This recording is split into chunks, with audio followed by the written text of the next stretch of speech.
Good. It would make you function. All right, welcome. I have some bills today. We're going to start with House Bill 608, Chief Judge Morrissey. I know there's some other judges with us, so if you're here for that bill, come on up. Come on up to the table. Chief Judge, I had 3 requests to go first today, but you know, as a practicing attorney, I knew which one was going to win out. So welcome. Thank you, Chairman. I'll be over to shovel your driveway later this evening.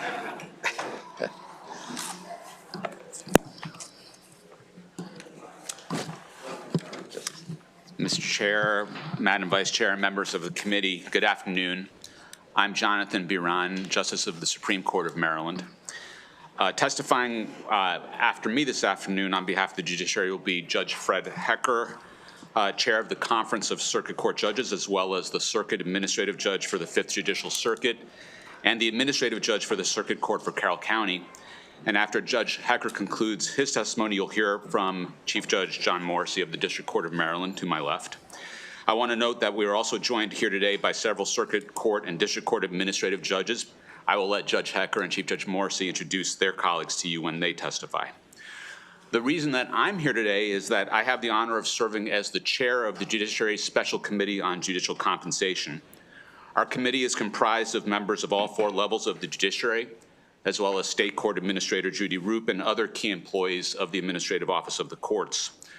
Our committee pulled together data comparing Maryland's judicial compensation to that of the other 49 states in the District of Columbia, as well as the federal courts. We then provided that data and other relevant information in a report to the Judicial Compensation Commission. Our report to the Commission included a series of proposals concerning judicial compensation over the next 4 fiscal years. One of those proposals was to provide an annual stipend on top of their salaries for 37 judges who perform important administrative duties. The 24 administrative judges of the circuit courts, the 12 administrative judges of the District Court of Maryland, and the Chief Judge of the Appellate Court of Maryland.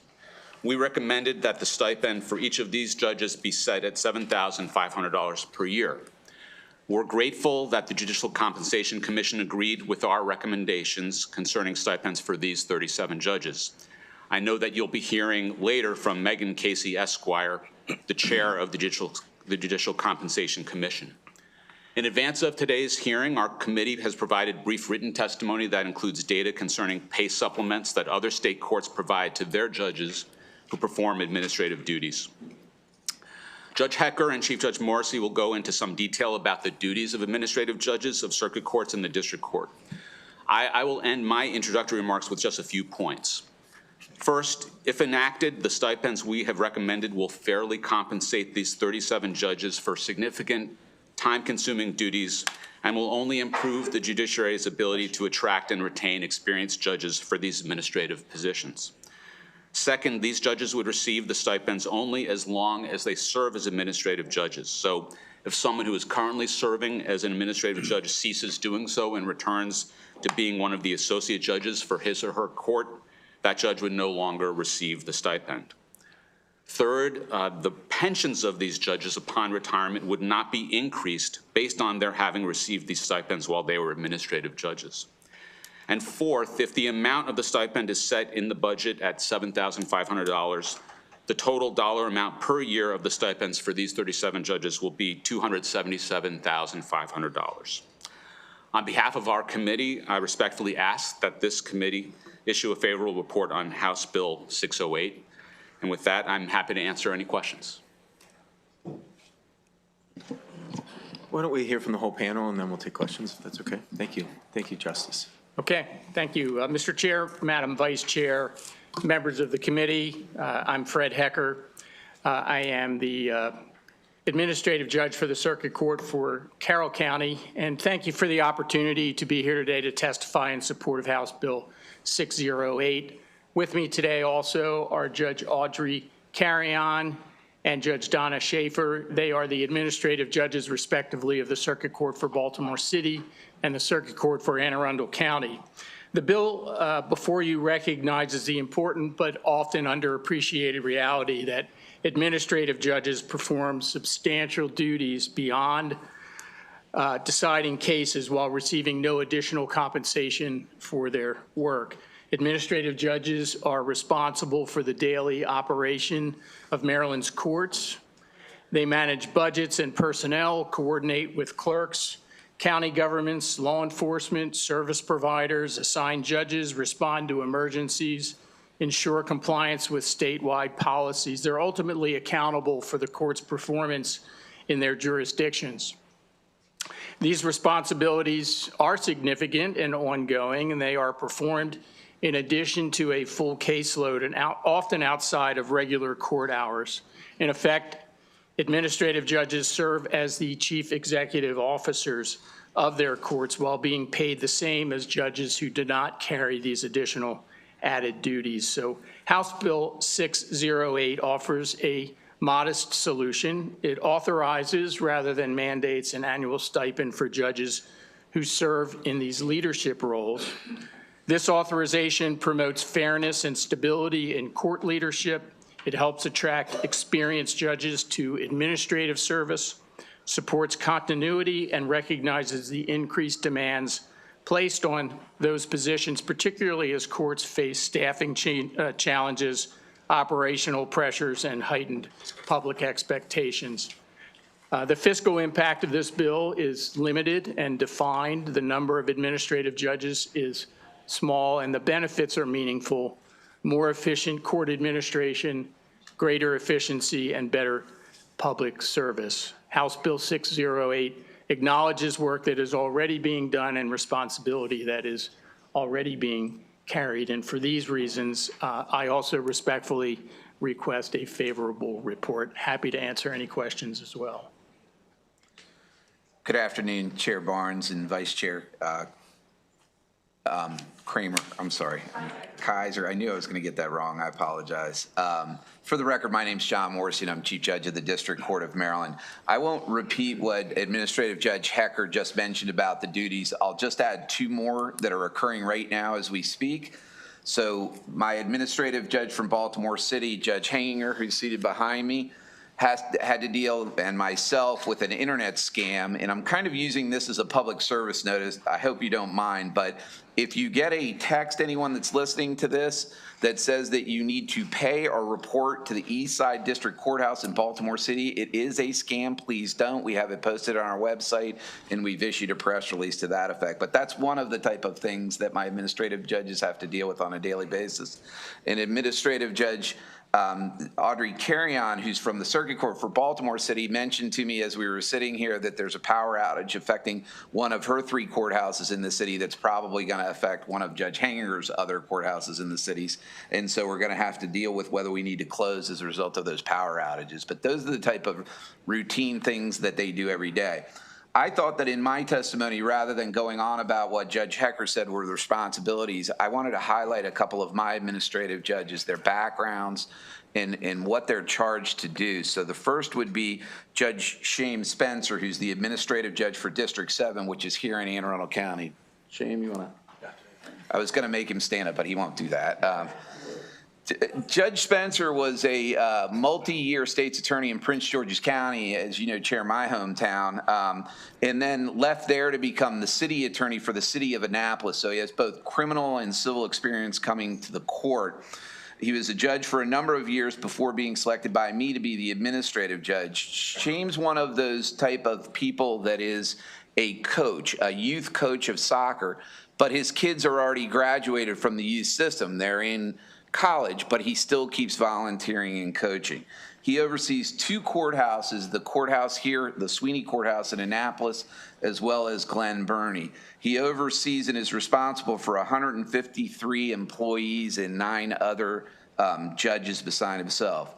He's been instrumental in promoting a program called Schools in the Court, and I invite everyone, if you'd like to come see it, we bring 3 or 4 high schools into the district court, and Judge Spencer puts on a program where we have canine dogs, we have health experts. It's a very fun, enjoyable morning, and I'd love you all to come if you're interested.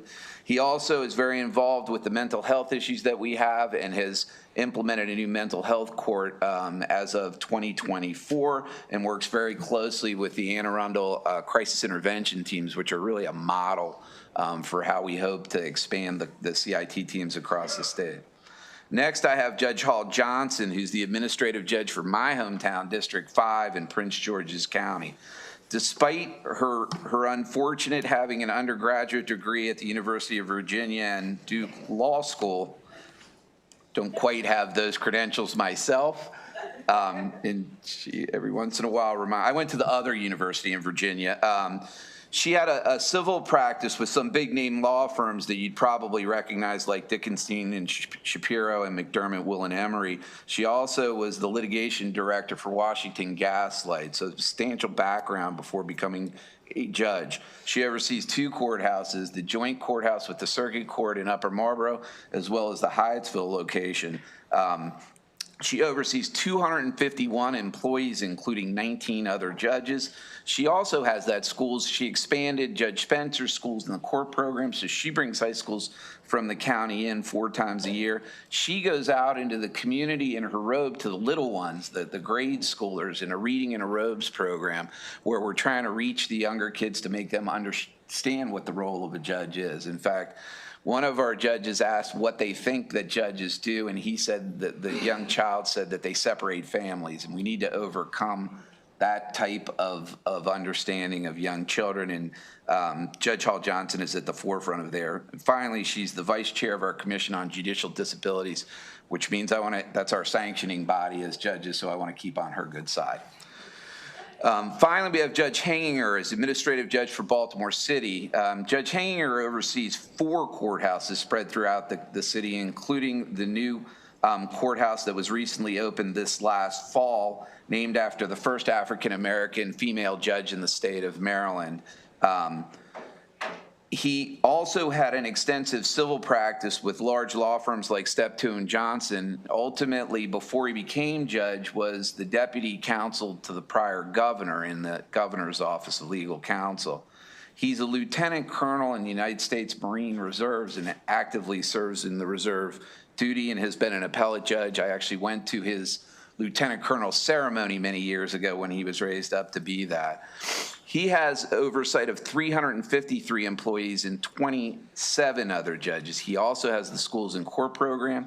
He has expanded the Veterans Treatment Court in Baltimore City to include 4 other counties where we don't have the population of veterans necessarily to support its own court. They've expanded a regional approach so that we can offer those same services to our veterans in 4 other counties. And he has both, the city has very good specialty courts, including a mental health court that was the first one ever established in Maryland, as well as adult recovery court. So they do a lot of work. They're my leadership team. I think we want people with these type of substantial backgrounds. I want to retain these individuals. I want to recognize the hard work that they do. We talk at nights, on weekends, at early in the morning. It's kind of a 24/7 job. And we would hope that you would agree that just the recognition of paying them a little bit more than your average line judge would go a long way in recognizing their contribution to the citizens of this state. So I thank you all very much. Sorry I went on long, Chairman Barnes. Thank you. Megan Casey with us. Megan, why don't you come on up here at the 4th seat, and then we can do questions together, if that's okay with the judges. Or there you go. Welcome. Thank you, Mr. Chair, Madam Vice Chair, members of the committee. My name is Megan Casey. I'm a lawyer, and I'm the chair of the litigation group at Gallagher LLP, a law firm in Baltimore. But I'm here today in my capacity as chair of the Judicial Compensation Commission. As many of you, I'm sure, know, the Judicial Compensation Commission is a 7-member volunteer body that is appointed by the governor to review judicial salaries every 4 years and make recommendations to the General Assembly. And I'm one of only 2 attorneys serving on the commission. The other members have experience in state government service, both in the legislative and the executive branch, as well as in federal government service, financial services, and foundations. And I'm here today because I wanted to share with you that after hearing the information that Justice Biran and his colleagues shared with you orally today, as well as the written materials that they submitted to you, our commission voted unanimously to recommend that administrative judges be provided with an annual stipend to compensate them for the significant additional work associated with that role, as you've heard here today. And as a practicing lawyer and litigator, as I know are some of you, I can tell you that in my experience, the role of administrative judge is critical, particularly in circuit court, to ensure the proper functioning of the court and the management of case dockets.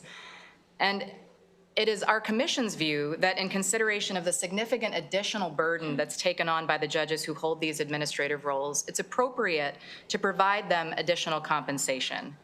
And further, the opportunity to receive an additional stipend for this work, we believe, will incentivize experienced and talented judges to be willing to take on these important leadership roles.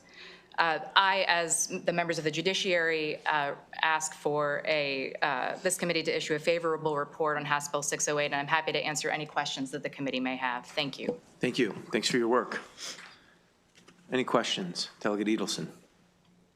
Thank you, Mr. Chair, and I second your decision to have our esteemed judiciary go first. I really just wanted to say, as someone that has the pleasure of practicing in our circuit courts around the state, I have seen firsthand the incredible amount of additional workload that our administrative judges do to keep the courts functioning, and I think this bill is an excellent way to show our appreciation for that support and try to offset it with a little financial improvement. So.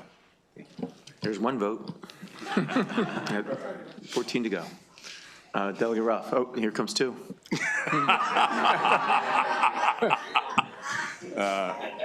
Correct. I just wanted to know, and thank you to everyone, of course, Your Honors, for your work. And I wanted to know how the rest of the judges feel about the impetus behind this bill. The judges that are non-administrative judges, are they supportive? Does it inspire them or motivate them to want to then join the ranks of the administrative judges as well?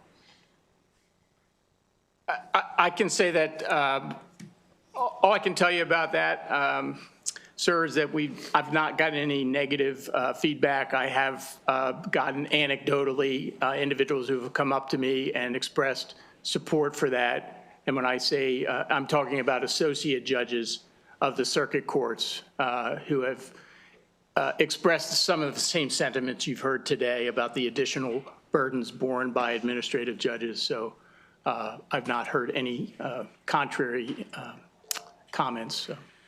And if I may add to that, we also, on our committee, we do have several judges who are not administrative judges who participated in the deliberations about what we would recommend, and they were fully in support of this measure, even though it wasn't going to personally benefit them, but I think they recognized that it benefits the judiciary as a whole. Well, I'd echo my comments, the comments of my colleague from my delegation and also my brother-in-law, and urge everyone to also support this bill. Thank you, Delegate. Megan, so you've completed your work, you've submitted your recommendations on salary. I guess because this is not a salary recommendation, it's requiring a bill. Is that sort of what's happening? Yes, that's exactly right, Mr. Chair. Our understanding from consulting with Department of Legislative Services staff, who themselves consulted with the Office of the Attorney General, determined that because this is separate from a salary recommendation, it would require a bill to make a change in the statute. Copy. And it does, I haven't read your full report yet. I'm ashamed to say I will be. It looks like your recommendations were fairly modest this time around, at least vis-a-vis last 4 years ago. We only deal with it every 4 years, so. That's exactly right. I think our commission tried to balance the need to, again, incentivize very good lawyers, as you heard Chief Judge Morrissey talk about his colleagues in the bench, to want to join the ranks of the judiciary, but against what we know is a difficult budget picture this session. Yeah, well, I will say, I've said it to the Chief Justice, and I'll say it here on public record. For many Marylanders and Americans, the only time they touch their government at all is when they have some of their most dire times in court, and who they have on that bench, who the judges makes a huge difference in the functioning and administrative functioning of the court. And the ability to access the court quickly makes a huge difference in our citizens' lives. So we'll have that in mind as we consider this bill and the judges' raises entirely. Thanks for the work you all do. Thanks for your public service. All right, that concludes the hearing. Have a good day. Thank you. Thank you. Next up, we have House Bill 386, Chair Corman, and you can bring your panel up. I think you have 3 or 4 folks. There's 2 people here from ENT. Oh, and we have some folks here from ENT, so we'll welcome Delegate, welcome, and Back on this side, too. This side, too. Morgan and Alan. Delegate Allen, welcome.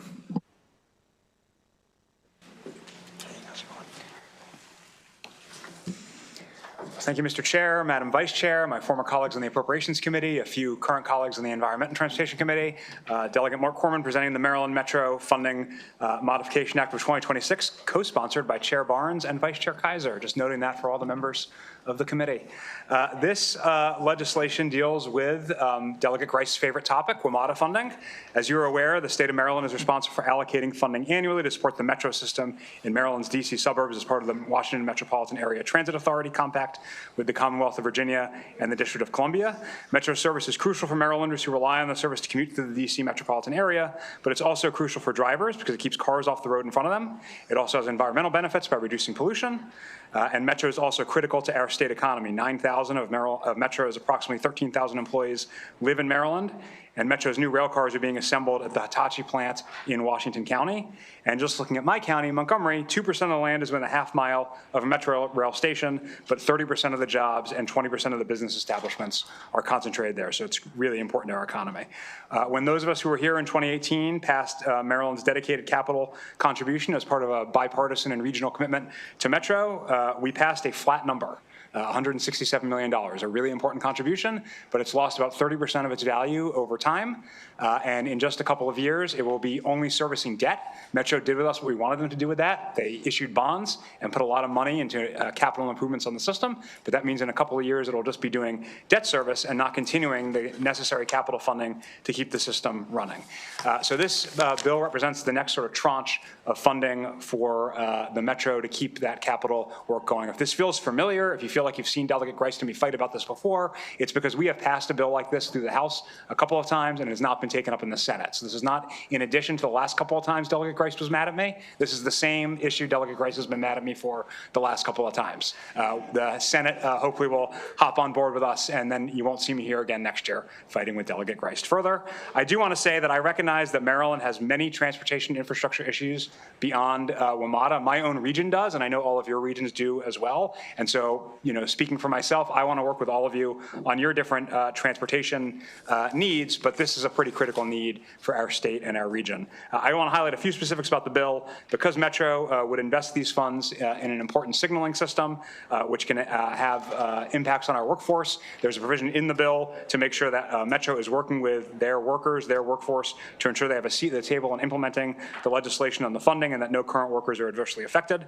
And in addition, if the bill is to move, it requires a couple of amendments for certain and whatever else obviously the committee deems fit to do. One, it simply references the wrong formula when describing the contribution of Virginia and DC. The number in here for Maryland is the correct number, but it doesn't accurately reflect what Virginia and DC will need to put forth. And second, Metro suggests we put an amendment in kind of technical to make sure that the federal government views this additional contribution as a future match for any future federal contributions. So if the federal government steps up and commits more funds, that we're not sort of being called upon again to issue more funds, that this be considered the match for that. But happy to get into those wonky details with Council or Delegate Edelson, and with that would ask for a favorable report. Okay, thank you, Mr. Chair. Same as last year, right? Same as last It's a little different than last year, Mr. Chair.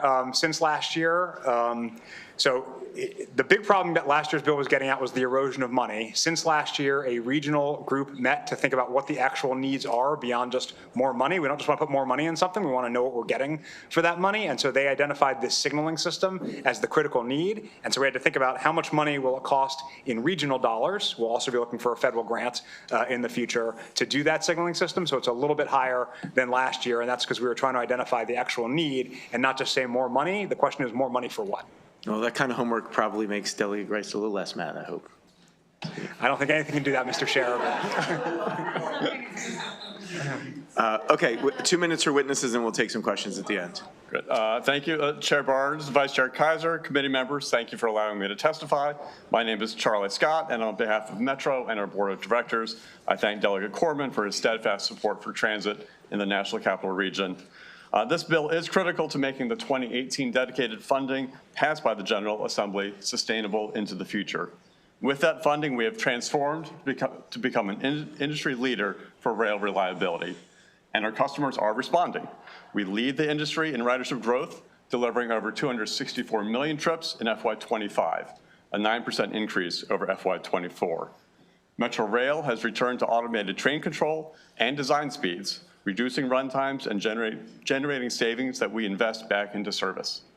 On bus, we have significantly expanded our frequent bus network, and we have a safer metro system. Crime is at an all-time low. New fare gates have reduced fare evasion by 82%, and transit police officers are deterring crime and making our riders feel more secure.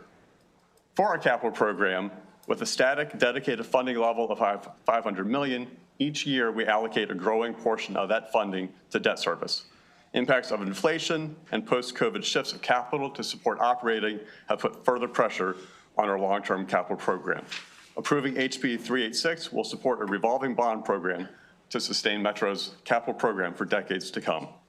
And the benefits of these investments extend well beyond Prince George's and Montgomery County, with customer base for Metro Bus and especially Metro Rail extending well beyond the WMATA compact zone.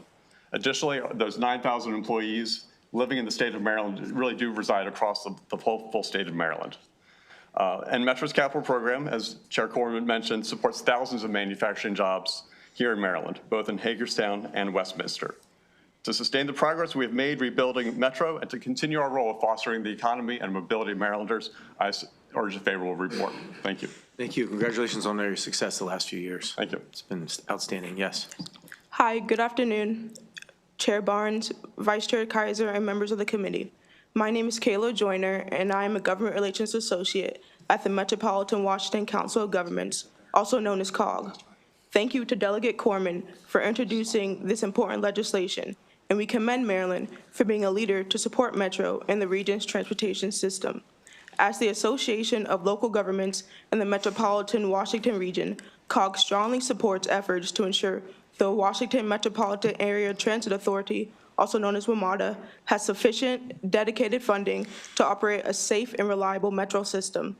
COG represents 24 local governments across suburban Maryland, Northern Virginia, and the District of Columbia, including Charles, Frederick, Montgomery, and Prince George's counties.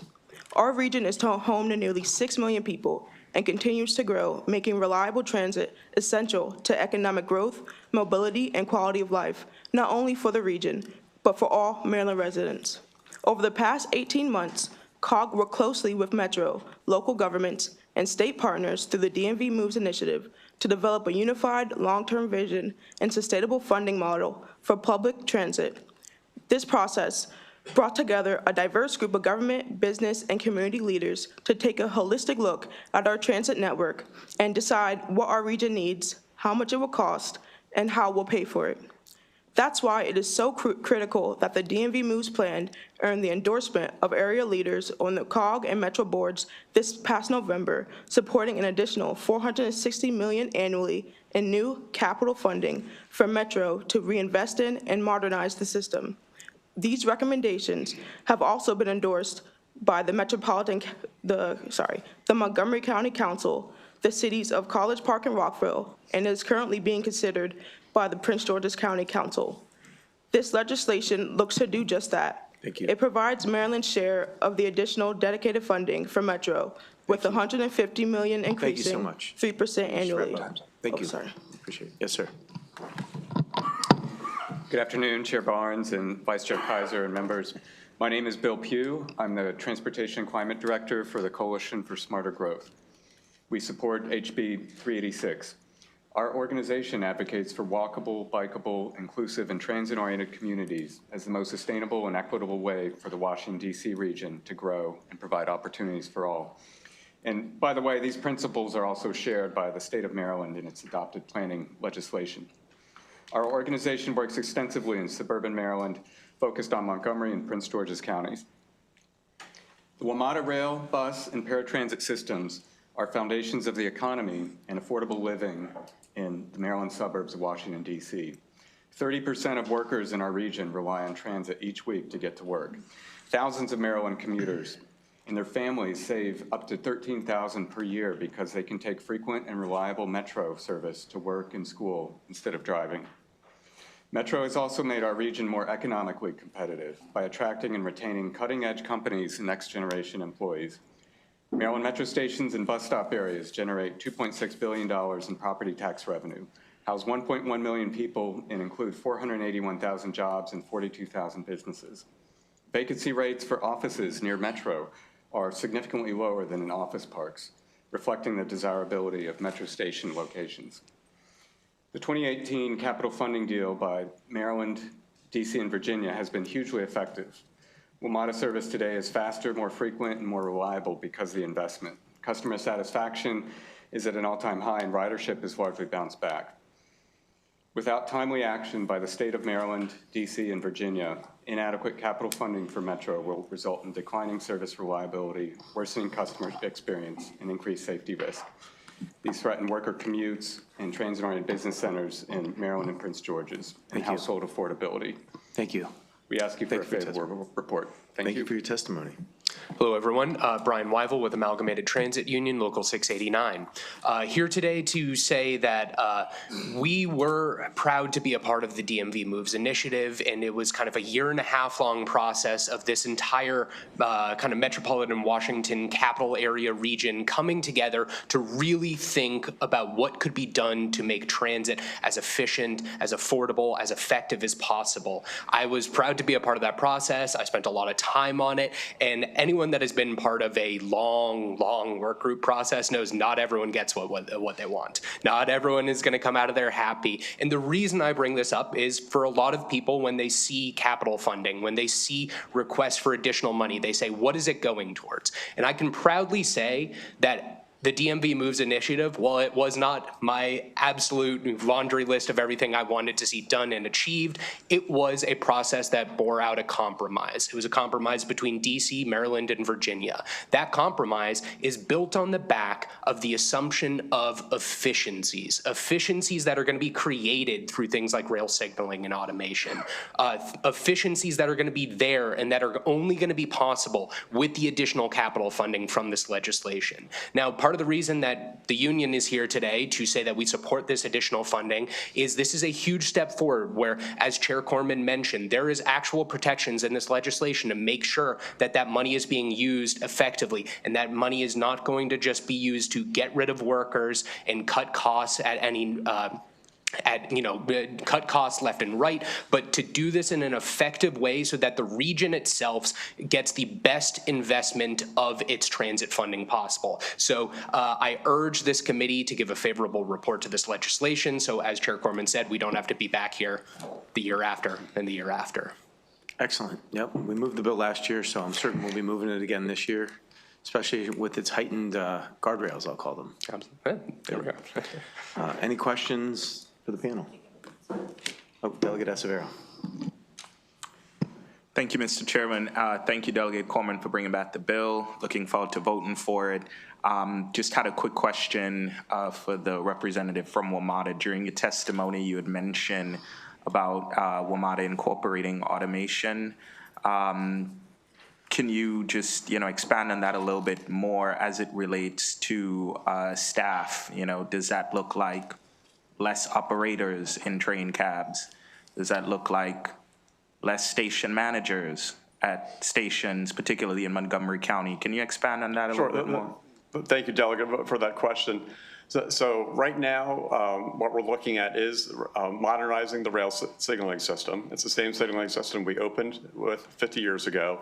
And if we achieve the level of automation that is possible in the heavy rail industry, we could run trains without operators. It'll take many years to get there.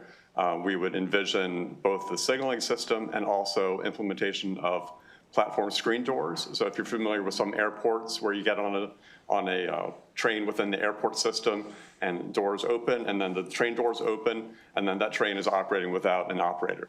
So we do envision that someday we would be able to reduce the number of rail operators. Again, we will be working with our board of directors on a workforce transition plan to make sure that no current rail operators are impacted by this. This would be done through, and we're talking a multi-year initiative, probably for the whole system, decades before this would be fully implemented.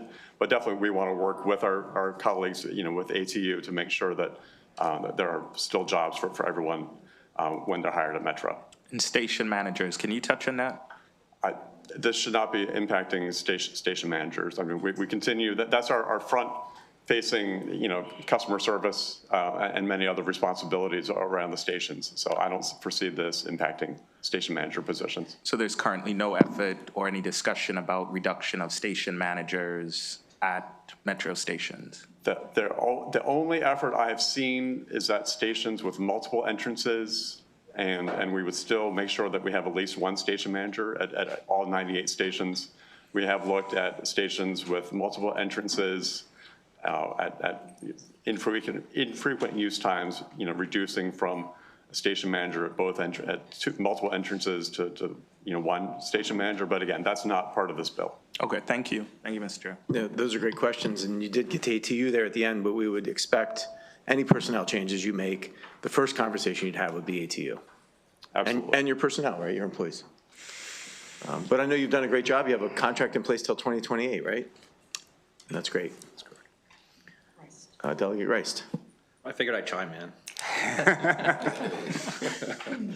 No, actually, when MATA comes back next year and wants to go from 150 to 200, we can make this a drinking game. I heard that from someone. Actually, I think it's a great idea. So whenever Grace name's mentioned, and we ought to take a shot of something, maybe non-alcoholic potentially. I think that might be appropriate. But no, it's I honestly respect what each and every one of you guys do.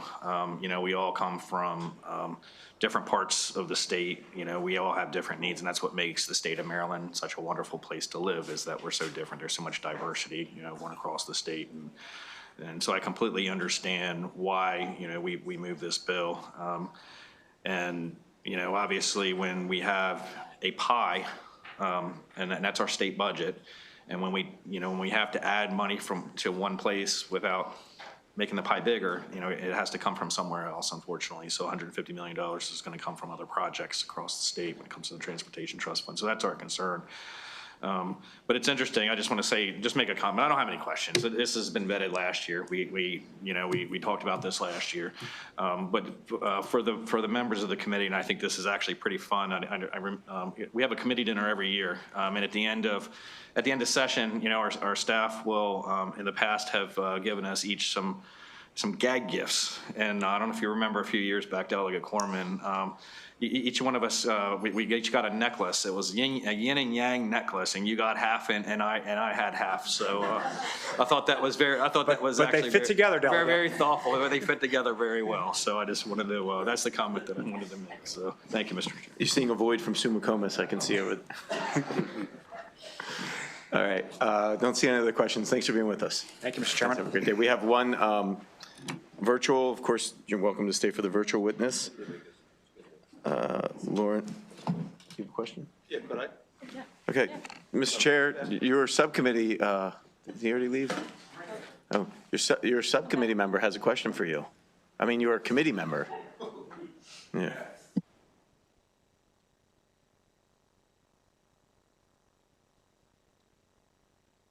Is contingent on the enactment of legislation from Virginia and DC. Do you have any idea how they're doing with this? Yep, so great question. And first of all, obviously, I don't want us to overpay, right? So Maryland would never contribute beyond its fair share based on the deal with Virginia and DC. Virginia is in session right now. Their crossover is much sooner than ours, but the expectation is that there's a transit funding bill that they're going to have. They have two different vehicles. One is a local one that would just support WMATA for them. They also have a statewide bill. Both are still sort of in process, but there's a lot of very positive expectations from Virginia. In fact, the Virginia Transportation Secretary, before he took that role last month, was the consultant who worked on the task force I mentioned, that regional effort. So I feel pretty positive about Virginia. DC's budget timeline is a little bit different than ours. I'll also say DC's need for this is even more critical than Maryland's, right? This is the lifeblood of DC. So I feel pretty confident they're going to step up. But let's say they stepped up at a lower number than is called for under the formula. Our number would then reduce down. We're not going to overpay. So anything we do is contingent on Virginia and DC, but efforts are advancing in both jurisdictions as well. Can you give me a ballpark on what Virginia and DC would contribute based on your 140 million? Yeah, I wish Charlie would know off the top of his head. I think Virginia is closer to 140 and DC is closer to 175 approximately, but I can get you the exact figures. Is that right, Charlie? Yes. Okay, thank you. Thank you. That's it. That's it? All right. Thanks for joining us. Glad to be here. Yeah. good luck back over upstairs, you know? Yeah.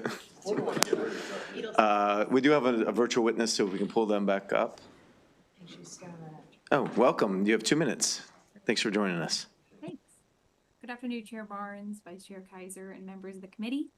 My name is Lauren Magnato-Watkins, and I'm the Director of Regional Mobility and Infrastructure at the Greater Washington Partnership. The partnership is a nonprofit alliance of nearly 50 leading employers across Maryland, Virginia, and DC, supporting upwards of 650,000 jobs throughout the region. We strongly support HB 386 for reasons mentioned by the panelists or the commenters. We support this as a way to meet WMATA's bond program and their ability to meet today and tomorrow's capital needs. As reflected in our written comments that we submitted, we respectfully urge the committee to consider advancing this funding to FY 2028 rather than FY 2029. Earlier funding provides greater budget certainty, allowing WMATA to issue contracts, retain skilled workers, and avoid disruption to critical capital projects. Requesting the funding before FY 29 was originally part of the recommendations coming from DMV Moves, the work group that the commentators outlined. As we all know, WMATA is a major economic driver for Maryland. It employs more than 9,000 Marylanders, which represents 68% of its total workforce. Its capital program alone generates approximately $142 million in wages. Also wanted to highlight the economic value of metro stations and bus stops in Maryland, which generate an estimated $2.68 million in property tax revenue. This funding request was developed through the Regional Inclusive Dialogue, DMV Moves, which the partnership had participated in through the Community Partners Task Force. I wanted to highlight some of the reporting and transparency commitments that WMATA made through the DMV Moves process, publishing a 20-year capital plan every 5 years and providing annual performance and funding reports to COG's Transportation Planning Board, which we applaud. If passed, HB 386 would strengthen system performance and reliability for Marylanders. For these reasons, we urge a favorable report on HB 386. Thank you for your time, leadership, Thank and you. cooperation. Thanks for joining us. And thanks for your work. Any questions? Okay, thank you so much. You have a great day. That concludes the bill hearing. We'll now move to House Bill 559, Delegate Edelson. Delegate, if you have panel members, bring them up.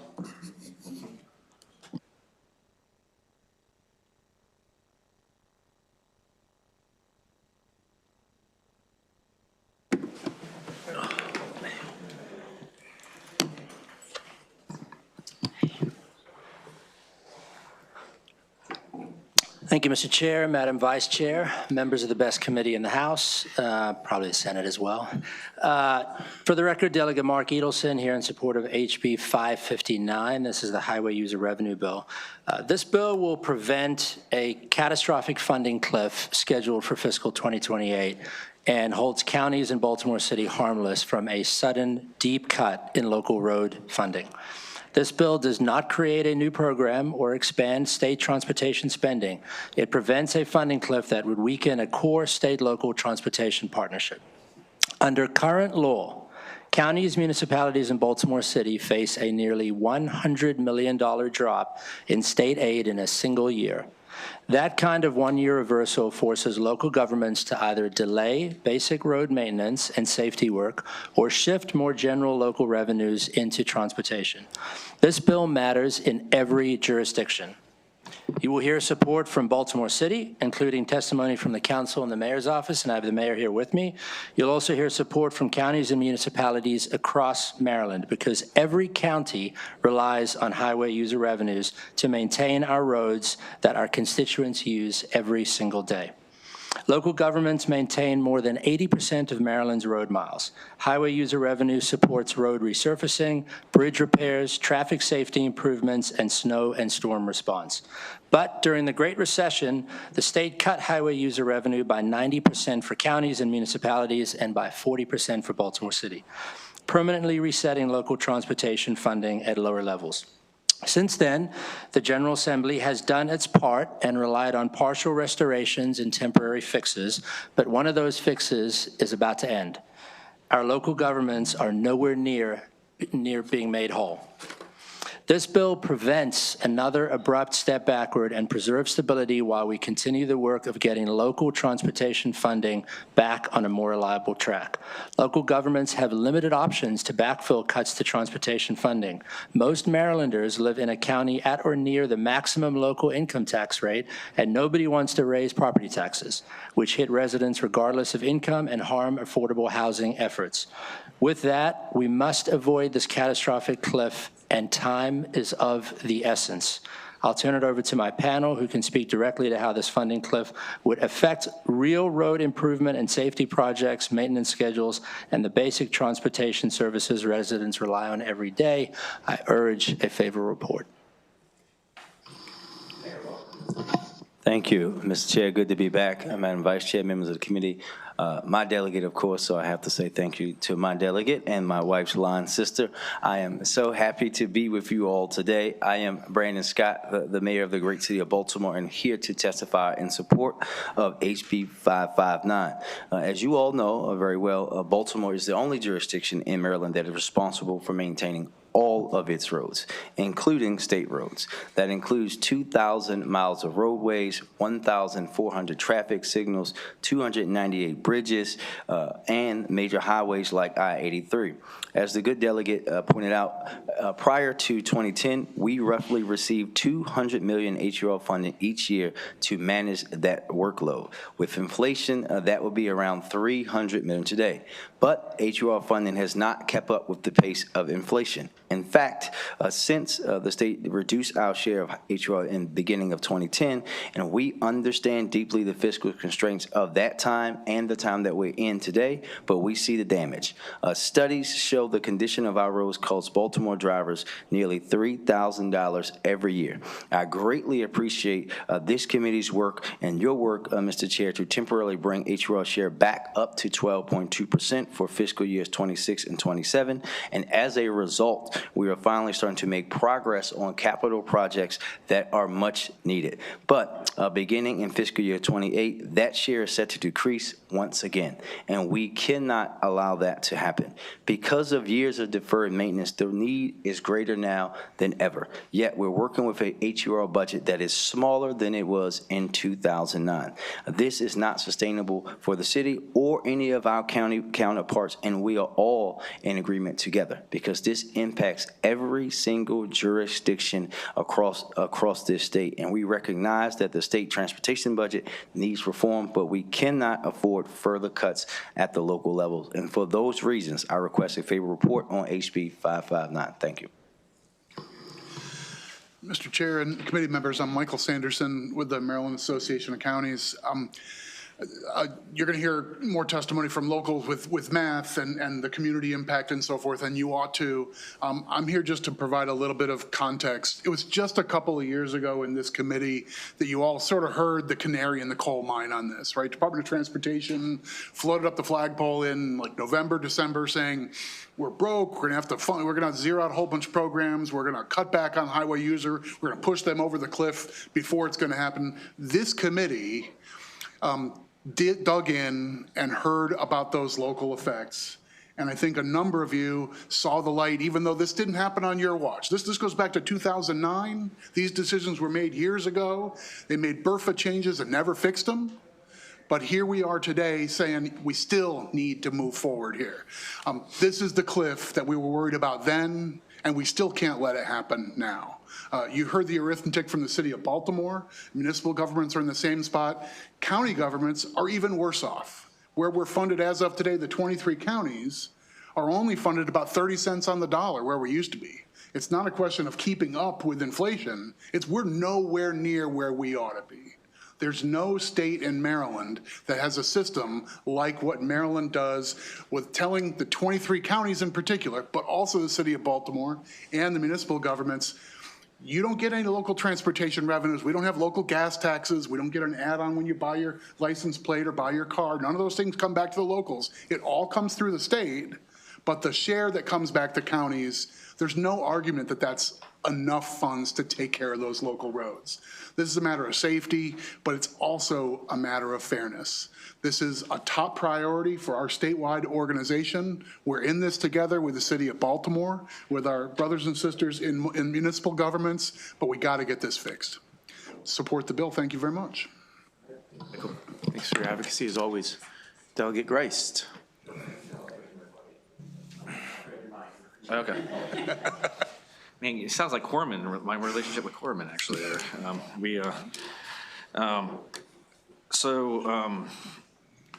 Michael, I have two questions, actually. One, can you give a little bit of historical perspective? Because I was county commissioner at the time when HER was originally cut. And I remember MACO's position at the time was supporting with amendments under this promise from Governor O'Malley and the legislature at the time that money was going to be restored in a reasonable amount of time.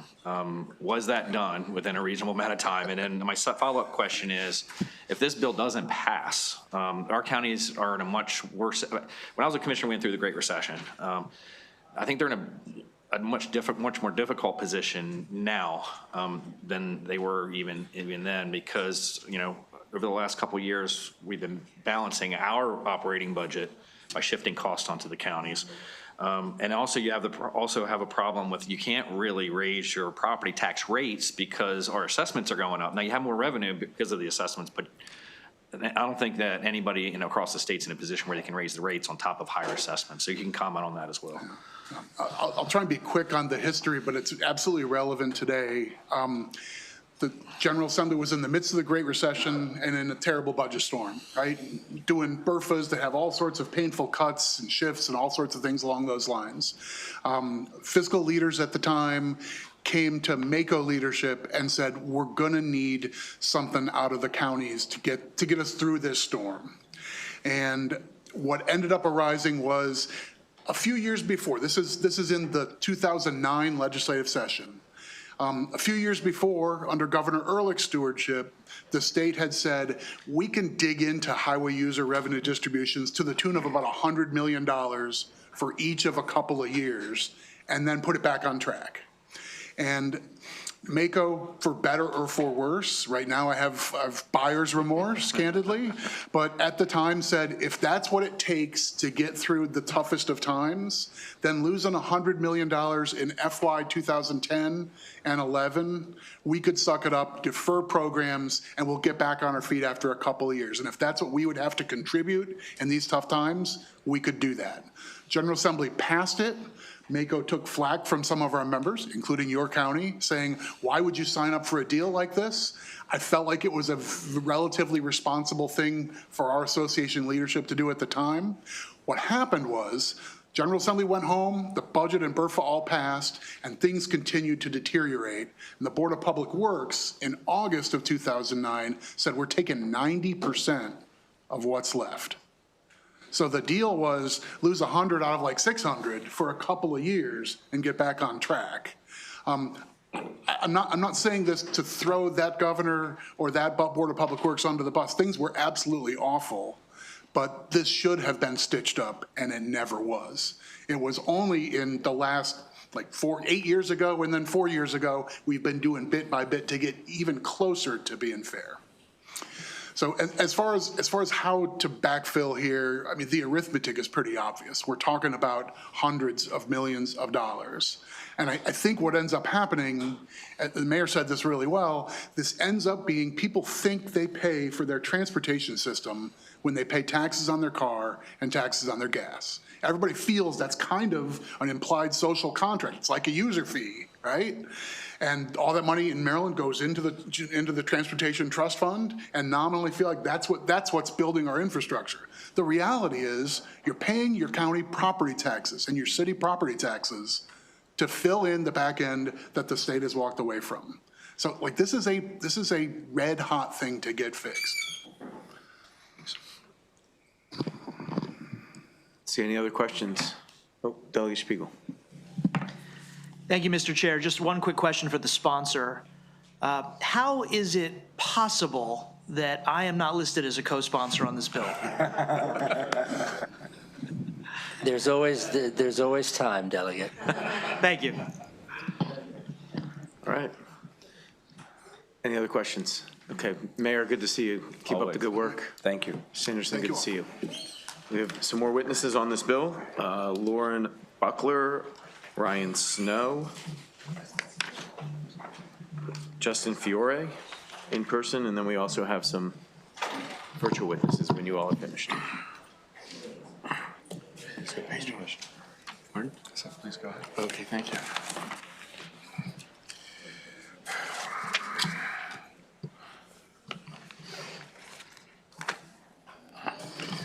Good morning.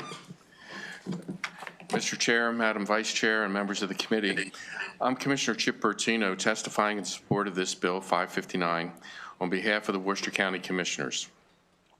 This bill helps secure a reliable revenue stream to ensure well-maintained and safe roadways for our shared constituents. Under current law, state road allocations will drop precipitously, resulting in disrepair and diminished safety standards, a reality we all want to avoid in the best interests of the communities each of us represents. Counties are responsible for 80% of state roadways. Worcester County's highway user revenues comprise a much-needed third of our $6 million roads budget to handle and maintain 571 miles of roadway and 35 bridges. Should the county be obligated to backfill lost highway user revenues cut by the state, local fiscal challenges would exacerbate current budgeting difficulties brought on by other unfunded state mandates and cost shifts. Counties are already contending with elevated costs in public safety, education, and other services as we face $200 million in cost shifts due to recent state budget changes. Safe roads are dependent upon consistent and adequate highway user revenue funding to ensure roads and bridges are properly maintained, an objective shared by those of us in this room and across the state. As public servants, we've all gotten the inevitable pothole calls from constituents. This bill will help address those calls. Your support of House Bill 559 is very much appreciated. Thank you so much for your service, your time, and your consideration. Good afternoon, Mr. Chair, Madam Vice Chair, members of the committee. Justin Fiore here on behalf of the Maryland Municipal League in support of House Bill 559. I want to thank the sponsor, the chair, really this committee as a whole for your continued support of highway user revenues. Just to put the municipal challenge into perspective, municipalities maintain about 10% of all lane miles in the state, yet we receive only 3% of the gasoline motor vehicle revenue account funds. That would drop to 2.4% without this bill. Since the post-recession cuts you've heard about, municipal infrastructure has been underfunded by hundreds of millions of dollars. And while we are trying to catch up with the changes in recent years, historic inflation is now eroding our purchasing power year after year. So I would say our members are incredible at doing more with less, but this just isn't really sustainable. According to the American Society of Engineers Maryland Infrastructure Report Card, 49% of major roads are in mediocre or poor condition, and the number of roads in poor condition is expected to double in upcoming years. So the state has effectively handed cities and towns a structural transportation deficit, and municipalities regularly rely on property taxes to subsidize highway user revenue eligible projects. So not only is there a backlog of unfunded repairs, but whenever you're using property taxes to support these projects, you're diverting critical funding away from public safety, parks and recreation, and other essential services. So House Bill 559 helps close that gap and provide some financial stability for Maryland's busiest streets. We ask for a favorable report. Good afternoon, members of the committee, Mr. Chair. I'm Lauren Buckler. I'm the Director of Public Works and Transportation for Baltimore County. I'm also a licensed engineer in the state of Maryland. To give some specific examples, Delegate Grice, you asked about how is this really impacting, have we been made whole? No. Baltimore County did an assessment of our roads 2 years ago. We assessed every road. We rated them on a score of 1 to 100, 0 being bad, 100 being good. Just to bring all of our roads to good condition is a $400 million deficit in today's dollars. If you look at the money Baltimore County has not received since 2009, it's $420 million. So no, we haven't been made whole, and our roads are showing that. there was a comment for one of the other hearings about interaction with government and when that happens. Every citizen in the state interacts with our roads. Even if you don't drive, you walk on them, you walk on the sidewalks next to them. If there isn't a sidewalk, you walk on the road. If there's a pothole and a car veers out of the way because there's a pothole, it impacts those residents that don't drive and the residents driving. You heard the mayor mention the impact to actual vehicles for citizens. Every citizen in all of your counties drives on these roads, and they all vote, and they all pick up the phone as soon as the road isn't bad. Last week, Baltimore County had 3,800 calls related to snow. This week, we're down to 140, which is great because we've been able to get the snow out of the way. But next week, it's going to be calls on potholes. And I'm probably going to be up in the thousands on calls on potholes on these roads where we have a $400 million deficit because of the cuts to this funding. So dealing with another fiscal cliff, it's not possible. It's not possible for the counties to maintain these roads. It's not possible for Baltimore County. And it's not possible for the amount of phone calls you will all receive too if the counties can't maintain these roads. I'm happy to take any questions anybody has. Okay, thanks for being with us. Thanks for your service. Any questions for this panel? All right, thank you all so much. Have a good day. Pam, welcome. You have 2 minutes. Hi, thank you. I'm Pam Meister, the Legislative Liaison for Carroll County, and I'm speaking on behalf of our Board of County Commissioners today in support of this bill. In Carroll County, we maintain over 80% of our road miles locally, and these are the roads that our residents drive every day to school, to work, medical appointments, farms, and small businesses. The funds that highway user revenues provide are what residents are relying on and actually see to resurface and prevent and preserve our roads from damage, bridge repairs, traffic safety improvements, and also for snow removal and emergency response, as my friend in Baltimore County just mentioned. When highway user revenue funds is unstable, the impacts are immediate and visible to our communities, and that is what I want to just stress here today. Predictability of funding for this really does matter. Counties rely on the predictability of this funding to plan multi-year capital projects, schedule preventative maintenance, and reduce emergency repairs that cost a lot more and can really disrupt our communities. It's not only about pavement. This issue also looks at reliability for emergency response times, for our first responders, school transportation, agricultural and freight movement, and access to jobs and local commerce. Stable funding directly supports public safety and economic vitality, especially in counties like Carroll that balance rural, suburban, and agricultural needs. HB 559 is a responsible, pragmatic step that protects local governments from a damaging funding cliff. And on behalf of the county, we urge you to support this bill to help ensure that our local road systems remain safe, reliable, and fiscally sustainable. Thank you for your time and consideration today. Thank you. Thanks for your testimony. Steve, welcome. Thank you. Mr. Chair, members of the committee, my name is Steve Walsh, Deputy Director of Public Works for Harford County. I'm speaking on behalf of our Director, Joe Seemack, who couldn't make it today.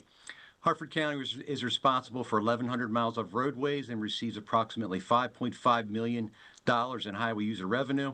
Those funds are used to construct and maintain local road and bridge projects so we can keep our roadways safe and reliable. Any loss of revenue will unquestionably result in more costly expenditures to our county, and our citizens must absorb those costs. We take great pride in our commitment to traffic safety and longevity of service of all of our critical infrastructure, including our county road network. With that commitment comes a requirement to dedicate adequate resources to construct improvements to our roadways, bridges, storm drain, inlets, pipeline systems, ADA compliant sidewalks, and traffic control and calming systems. A significant source of funding for these critical functions of our Department of Public Works has historically been highway user revenue. Although slowly rising in recent years, the total amount of HUR funding is still less than half the amount committed back in 2009. This long period of underfunding has required Harford County to defer critical maintenance and repairs of our roadway infrastructure. For example, prior to 2009, we operated on a schedule of resurfacing our roadways every 15 to 20 years. That frequency conformed to national guidelines and focused on extending pavement life through proven preservation techniques. The shortfall in HUR funding has required deferral of our maintenance efforts, causing our average resurfacing period to increase to over 30 years. We continue to experience further degradation of our aging road infrastructure, and future costs of repair and maintenance will continue to escalate. We appreciate the intent of House Bill 559 to allow for distribution of additional HUR funds to the counties, and we consider it a positive step forward to improve the safety and reliability of our local roadway networks. We appreciate the time today. Excellent. Thank you for your testimony. Any questions for our virtual witnesses? Okay, thank you both. Have a great day. That concludes the bill hearing. We're going to move on to House Bill 437. Delegate Edelson, please bring your panel up.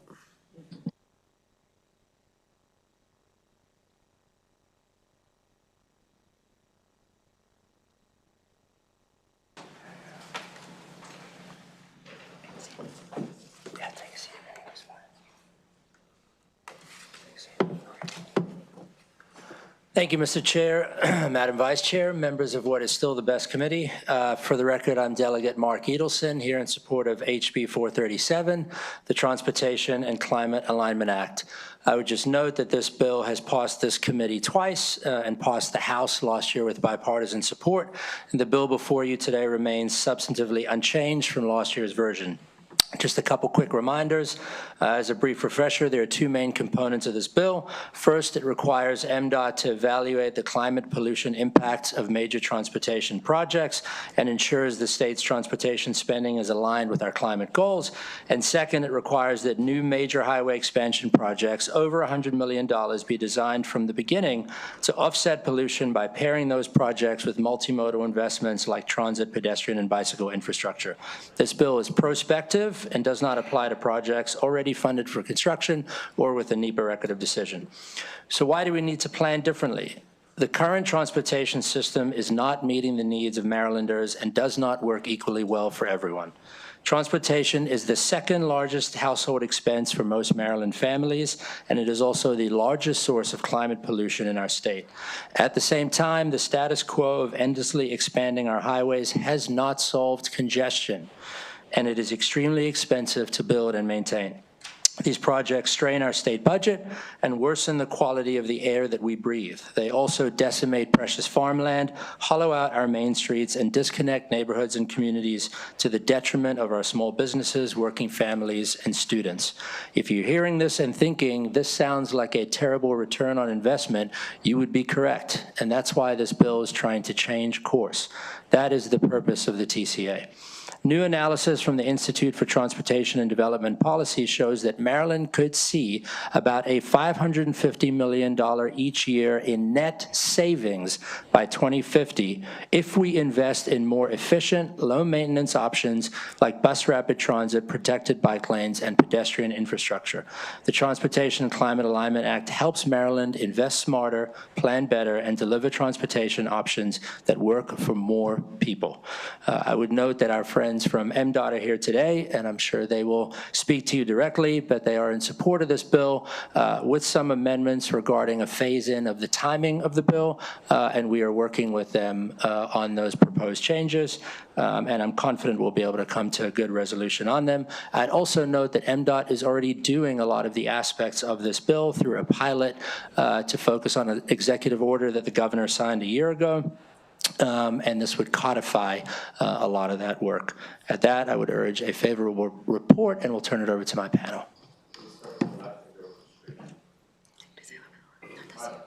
Oh, okay.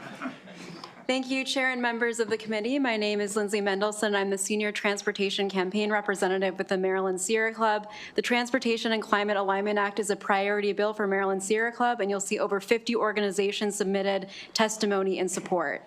I urge you to support this bill for 3 reasons. 1, investing in transit, walking, and biking is urgently needed to reduce tailpipe pollution. Many Maryland residents are currently breathing unhealthy air. The Baltimore region and Cecil County are designated in serious non-attainment of the ozone standards. MDE's new greenhouse gas emissions inventory indicated that the transportation sector had the biggest reversal in emissions reductions compared to any other sector, and each year we're falling further and further behind. We currently don't have a way to evaluate the pollution impact of our $22 billion transportation spending portfolio, and this bill would fix that. 2, these investments improve access to jobs, recreation, healthcare, and boost the local economy. Nearly every county had a transit, walking, or bike infrastructure request into MDOT for their priority letter, ranging from upgrades to the Whitehaven and Upper Ferry system in Wycomico County to bike and pedestrian improvements to Braddock Road in the city of Frostburg. 3, this type of policy has strong public support. A poll that we commissioned with Gonzalez Research in 2025 showed that among Maryland voters, 68% agree that having access to better public transit, safer and more convenient walking and biking would help them and their families reduce time sitting in traffic or save money on transportation expenses. And 78% of Marylanders say they support investing in more public transit plus walking and biking to offset pollution caused by highway expansion projects that increase driving. For these reasons, I urge a favorable report on HB 437. Thank you. Thank you to the chair, the vice chair, and to the whole committee. I'm Casey Hunter on behalf of the League of Women Voters of Maryland, supporting House Bill 437, which is a priority bill for the League. So this bill touches on almost every single aspect of our lives. It's about climate, it's about affordability, and it's about who has real access to opportunities here in Maryland. Right now, we have high costs, lots of pollution, and a transportation system that just is not working for everyone. As Delegate Edelson said, transportation is Maryland's second largest household expense behind housing, with car ownership costing upwards of $12,000 per year per car. And in more rural communities like out in Frostburg, transportation is often the single largest expense for households. So we have a lot of Marylanders who are being priced out of basic mobility. It's not working for us, and the impacts are not being felt evenly. Overburdened and underserved communities are also being left behind. In the Baltimore region, only 7.5% of jobs are reachable within 1 hour by public transit, and this is down from 11% in 2015.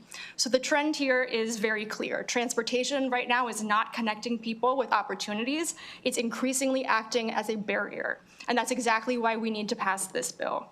The TCA will ensure that our state's biggest investments are actually delivering better outcomes for Maryland residents. TCA's approach can save the average Maryland household more than $3,000 each year on transportation costs by providing more affordable options. This approach will also save the state money. That $550 million in annual net savings by 2050 comes from making investments that are moving more people per dollar.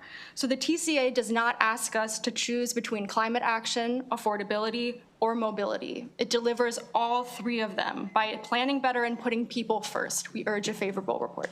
Thank you. My colleague Miguel Moravec is here for questions. We're going to get Kristen Harbison next. Great. Thank you. Good afternoon, Mr. Chairman, Vice Chair Kaiser, members of the committees. I'm Kristen Harbison, Political Director for the Maryland League of Conservation Voters. You need to put the mic in front of you. Yes, ma'am. Maryland LCV is here in strong support of HB 437, the Transportation and Climate Alignment Act, and we thank Delegate Edelson for his consistent, ongoing, and commitment to this issue. This bill is a top priority for Maryland League of Conservation Voters, as well as the Community Coalition of the Environment, which comprises more than 40 organizations working in statewide environmental policy in Annapolis. As the state faces significant budget shortfalls, it's essential that every transportation dollar is spent in a way that best meets the needs of communities impacted by the projects, including consideration of air quality, climate pollution, and access to affordable, accessible, sustainable public transportation options. HB 437 would make Maryland a leader, along with Minnesota and Colorado, in forward-thinking, sustainable, community-focused transportation policy. We appreciate the leadership of the Appropriations and Environment and Transportation Committees, as well as the House of Delegates, in passing this legislation in both 2024 and 2025, and we strongly urge swift action to issue a favorable report. Thank you. Thank you all very much. Are there any questions? Delegate Grice.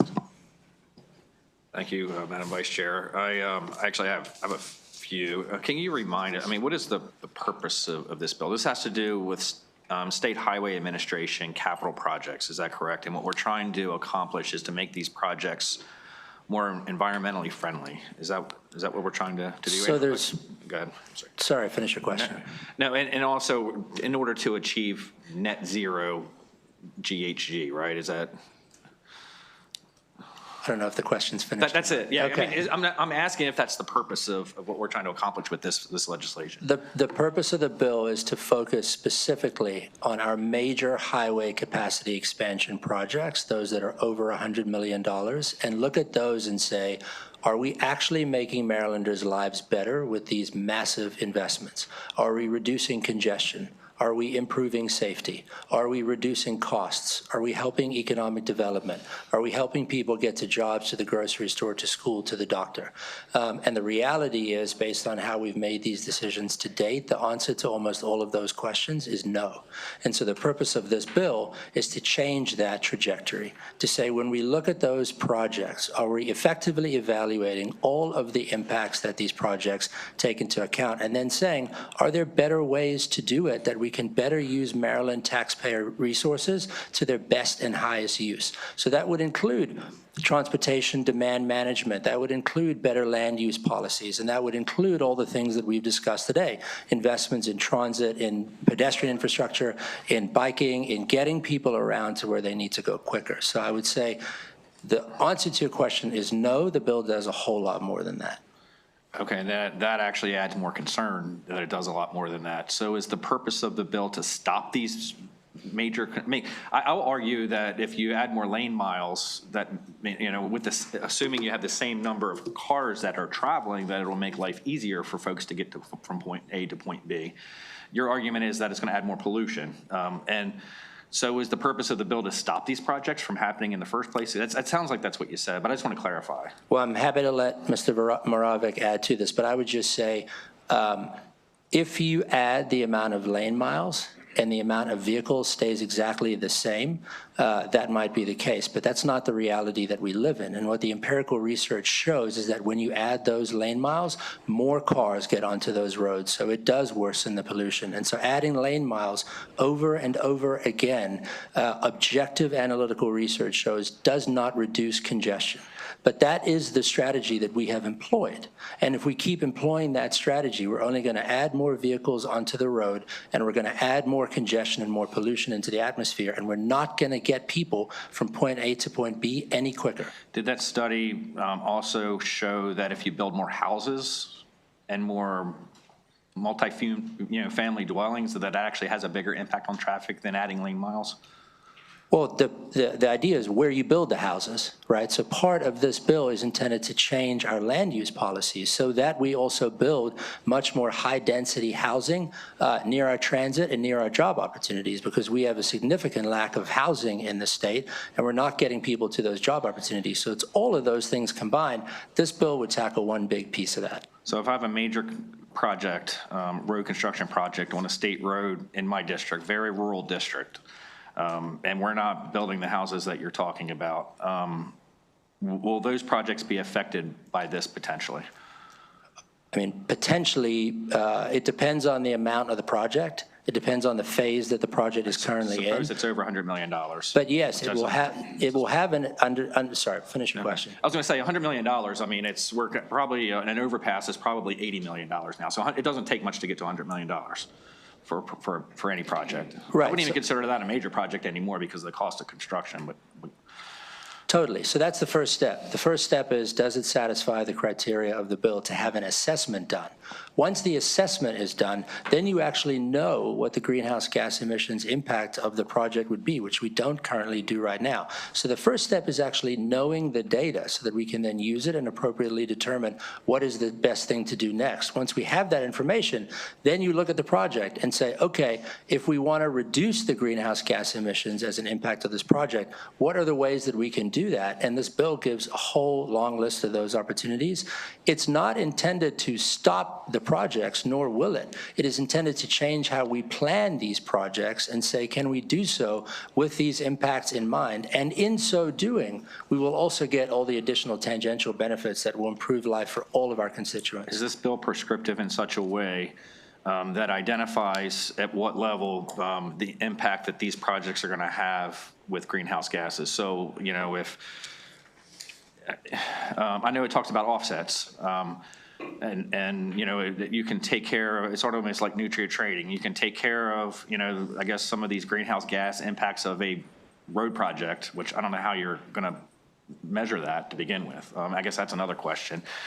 Once you measure it and you identify, I mean, what are we looking at? Carbons that go into the air during the construction of the project or and then once you make that determination, you say, okay, this is going to be, you have to do X number of offsets in order to be able to build this project. And then those offsets are going to add to the cost of constructing this project. And, we have all these different hearings now. We're talking about how it's so expensive now to build anything anymore. And we're going to use our environmental policy to add to the cost of those constructions, or of those construction projects. So I guess my question is, does this bill, is it prescriptive in that it identifies, some sort of baseline amount of impact on greenhouse gases to a point where, it's cost prohibitive to do the project because it produces too much greenhouse gases? I mean, for me, this is almost like a shot in the dark right now. I mean, I'm talking about in a real world situation. I mean, how are we going to measure these things? And once you figure out what that measurement's going to be, how is that going to impact the cost of that? And also, is it like one size fits all? Because I can guarantee you that, Tacoma Park or Silver Spring is a lot different than Salisbury, as far as their impacts to the environment. I mean, this just seems pretty broad. So my question is, I mean, how specific is it in regards to how we're measuring it and the application? One, we might need some new necklaces at the Appropriations Committee dinner this year. I'm serious, actually. This is, this is a big deal for us because, we're very worried about road maintenance and bridge maintenance and that sort of thing in the rural areas. And this is what I've been fighting for the past 12 years. It's serious for everyone. This impacts all of our constituents, and I would just clarify that this is not about road and bridge maintenance projects. Those will not be impacted. This is about the major highway expansion projects. So this is building new highways, building significant new lane miles. This doesn't impact your maintenance, your state of good repair projects. I just want to be clear, you do not have to be concerned about that. Number two, to try to get back to some of your questions, firstly, as Casey mentioned, every county provided requests for funding for projects that will benefit constituents that do not get funded in the CTP every year, that will improve pedestrian access, that will improve safety, that will help our local main streets, that will help our residents get to jobs and to school and to work. And those projects don't get funded largely because so much money in the Consolidated Transportation Program goes to building and maintaining our massive highway infrastructure in the state. So with the passage of this bill, those projects in all of our jurisdictions will get higher up the priority level, which will benefit our constituents. When you talk about the prescriptive nature of it, I just want to address that quickly. The idea here is that the folks at MDOT, right, will be able to do an assessment on these projects in the early stages. That's why this bill is forward-looking. It says anything that currently is funded for construction in the STEP or has a NEPA record of decision is not currently impacted by the bill. So any of those projects that are pretty far along right now are exempt under the bill. This is forward-looking for the future big projects that we're doing. And what it does is it has MDOT do that assessment early on in the project to determine, and I mean, this is done all over the country. This is not beyond the realm of human capabilities, to assess what the greenhouse gas increase will be of the project. And then there's a whole list of options with respect to that project or a sister project along with it that will then improve that. So this might not result in any cost increase for a particular project. It'll just change the design of it. There'll be additional traffic demand management. There'll be additional aspects to the project early on in the design phase that will help it reach those goals. Every project is going to be a little bit different, as you pointed out. Different parts of the state have different topographies, different densities, and so each project is going to be different. What this will allow MDOT to do is look forward and say, as these projects are coming through the pipeline, and frankly, our local MPOs, to say, okay, now we know which kinds of projects are going to get higher up the priority list and how they're going to benefit all of our residents. So let's make sure that we're building these kinds of aspects into the projects we're submitting to MDOT on the front end. So at a certain point in time, if our projects are consistent with the goals of the statute, there should be no delays. There should be no cost impact. Well, obviously, our goal of this bill and other bills are for net zero by a certain date. I mean, that's the purpose of these types of legislation. And what terrifies me is we have a project that may not happen in my lifetime, hopefully it will, is the Bay Bridge replacement. And there's more to it than just building a new huge bridge that's going to go, between the two span or somewhere near the existing spans. We have to add lane miles to Kent Island. We have to add lane miles, basically going all the way to Route 404. We're going to have to build a couple more overpasses in order to be able to do all those things. And the only way that we're going to be able to address the additional greenhouse gas load, I guess, for this major project would be through offsets that are written into this bill. I can't imagine what those offset costs are going to be. That would make that project more than likely cost prohibitive, I would imagine. So can you respond to those fears? Yeah, the good news for you, and I'm happy to take away that terror, is that the Bay Bridge project is exempt under this bill. And what about all the additional lane miles and overpasses that we'll need in order to be able, because it'll all get bottlenecked on both sides, in Anne Arundel County and Queen Anne's County, if we build a bigger bridge. If it's part of the Bay Bridge project, it's exempt under this bill. So the new bridges and roads will be exempt. That's all considered the same project. Which I just want to make sure that we amend the bill to make that crystal clear if we could. Well, first, MDTA, which is the modal agency that is going to be building the Bay Bridge project, is not covered under this bill. That's number one. MDTA projects are not covered under this bill, i.e. exempt. So anything that is part of an MDTA project as it currently stands, the Transportation Authority, is not covered by this bill. And is the Key Bridge also exempt in this bill? Yes. Thank you. As is the American Legion Bridge, just in case you have concern for the Montgomery County residents. I know. Delegate Stanko with a question. Thank you, Madam Vice Chair. And my question is, why exempt them?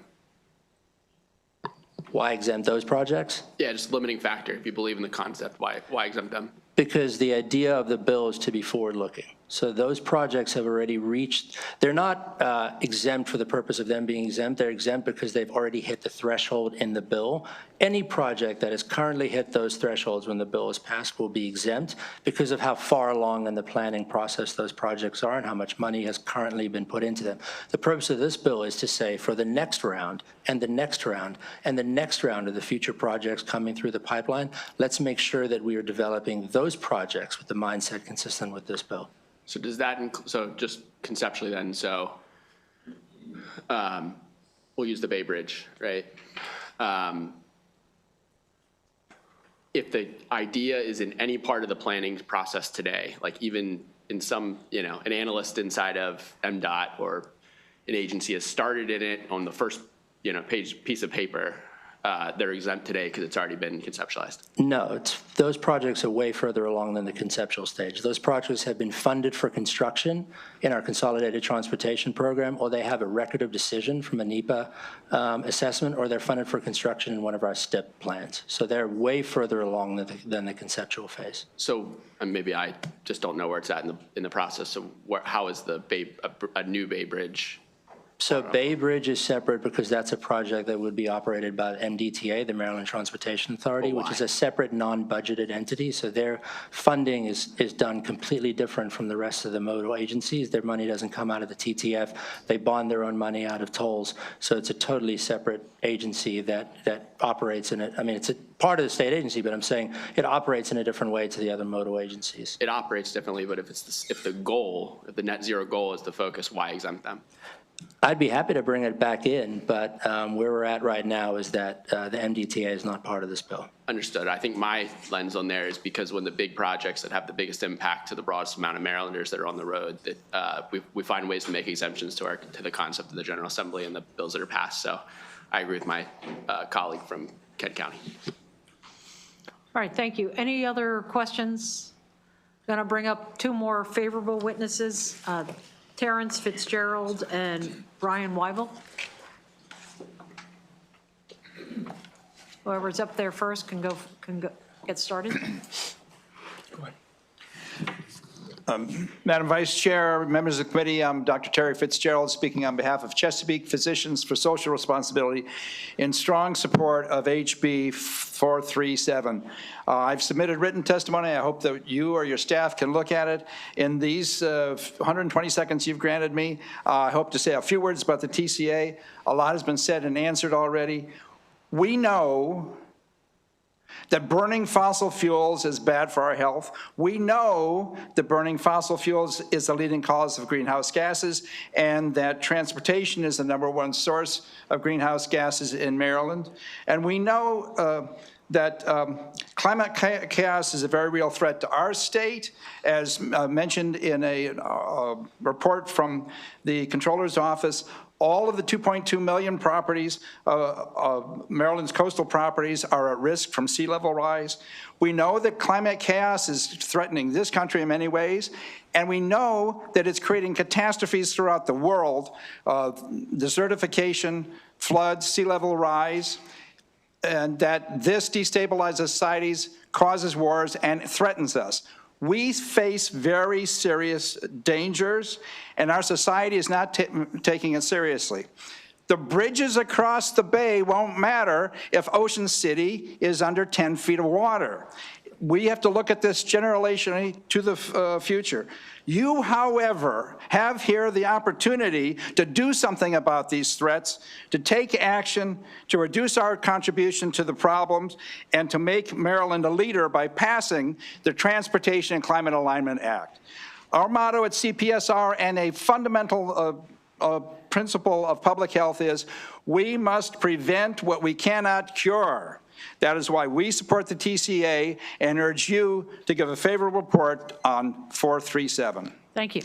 Brian Wyville, Amalgamated Transit Union, Local 689. We're out here today in support of the bill due to the fact that we've supported the TCA in the past and recognize that the only way that Maryland is going to be seriously able to take the climate crisis and greenhouse gas emissions is by incorporating these decisions into the planning process as early as possible, and to look at this holistically, that if we are going to be spending money on capacity investments in the highway system, money has to be set aside for things that are going to be able to offset the damage done by those investments. So it is not an overly prescriptive bill. It provides a lot of flexibility. We support it and think it deserves a favorable report by this committee. Thank you. Thank you both. Any questions from members? Delegate Grist. I'm just curious. I have to. What? All right, so there's 8 billion people. I have to ask it. I have to ask the question. This is the first time I've asked it in 12 years, so I apologize that you guys are the ones I'm asking the question for. 8 billion people in the world. There's 6 million in Maryland. So that's 0.0075% of the world's population. Do you think that if this bill's passed, that it'll actually make a difference in the sea level rise in Ocean City? So this is not a dialogue. I have a question for you, and that question is, do you vote? Well, I'll ask that question of myself. I do vote. And in 60 years of voting, you know something? My vote has never decided an election. So why do I vote? Why do you vote? Every vote counts. Every contribution matters. And that is why it is important that we act and that we lead. We need leaders, and that's what Maryland is called to do. All right, Delegate Grice, did you have a follow-up? All right. My vote didn't matter in eighth grade. I think you already answered the question. Yes, thank you. I appreciate you both. Thank you. Any other questions? If not, our next person to testify is Joe McAndrew from MDOT, favorable with amendment.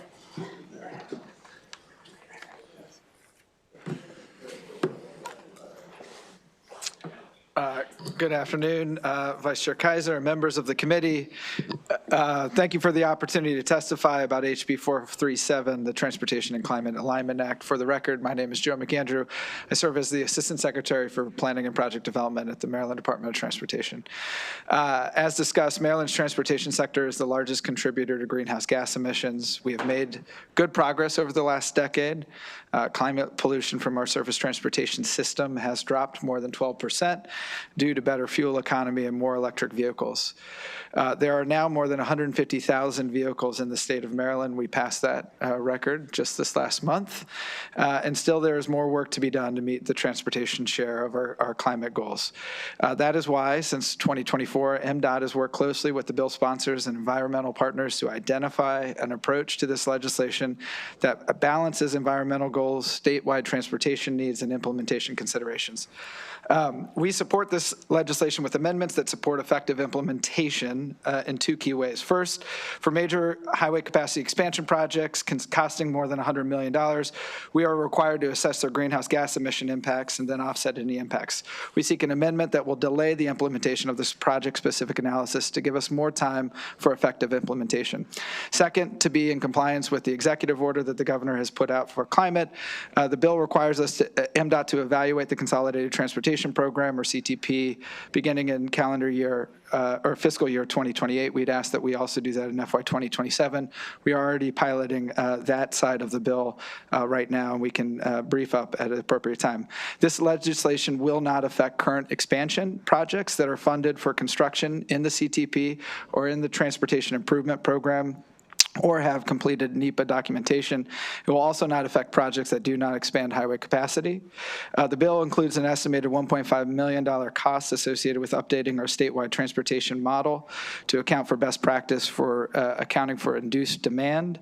MDOT doesn't have this currently programmed, but assume we would reallocate funds from another investment to do this work. The Maryland Department of Transportation is committed to doing our part. Thank you. And thank you very much. All right, thank you. Any questions for Mr. McAndrew? All right, thank you so much. Cheers. Appreciate you coming here today. Next, we have two unfavorables, Hannah Allen and Tom Ballantyne. Whoever is up first can go.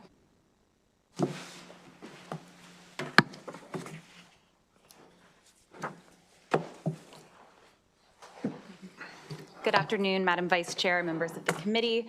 For the record, I'm Hannah Allen here today on behalf of the Maryland Chamber of Commerce in respectful opposition to House Bill 437.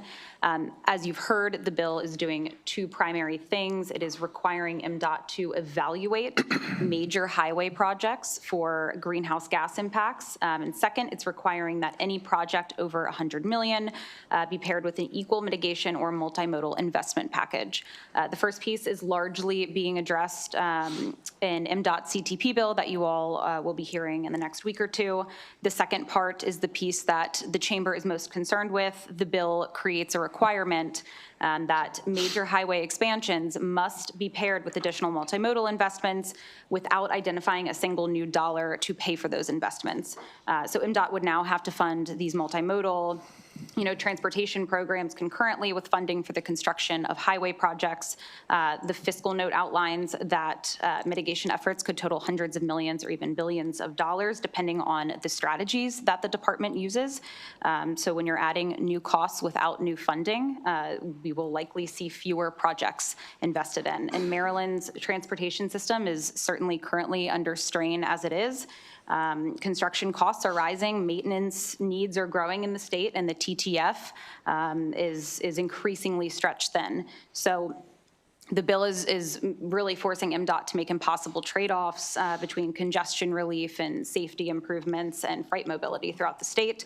To put it into context, the U.S. Department of Transportation has data that shows that Maryland ranks 40th in the nation for per capita spending on roadways. Adding new procedural hurdles and cost obligations will only push needed projects further down the list. So our concern, again, is that the bill is risking slowing progress in the state on transportation challenges that we desperately need to solve. So for these reasons, we respectfully ask for an unfavorable report. Thank you. Good afternoon, Madam Chair, members of the committee. Tom Ballantyne with NAOP Maryland. We're a commercial real estate trade association here in opposition to House Bill 437. As you know, this bill would require large highway projects to achieve a net zero greenhouse gas emissions through multimodal offsets like transit, bicycle, pedestrian infrastructure. Projects that can't mathematically meet those requirements cannot be built. We're concerned that achieving net zero emissions on a large highway project will require the public to make abrupt and significant shifts away from automobile travel to biking, walking, and transit.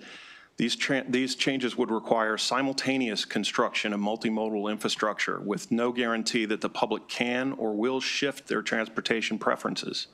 Many of these costs will inflate the development impact fees and excise taxes that are paid by commercial and multifamily development projects. Proponents suggest that HB 437 mirrors Colorado's transportation policy, but Colorado does not require project-level net zero emissions. Instead, its rules are planning-based and rely heavily on local land use decisions. Colorado required that local governments enable development of multimodal communities by upzoning around transit to an average density of at least 40 units per acre. HB 437 doesn't contain this kind of land use integration, yet imposes much stricter mitigation mandates on road projects. The bill also ties future transportation capital spending to the modeling assumptions related to the state's 60% by 2031 emission reductions goals. And I think with the passage of time, those modeling assumptions are becoming increasingly difficult to reach. They assume low VMT growth, major shifts away from SUVs and cars, much higher electric vehicle adoption, motorcycle use, and increased use of high-speed rail. For those reasons, we respectfully request your unfavorable report. Thank you both very much. Any questions from members? Thank you. Appreciate you both for coming today. Thank you. That ends the hearing on House Bill 437. Next is House Bill 623, Delegate Patterson. And if you have a panel with you, please bring them up.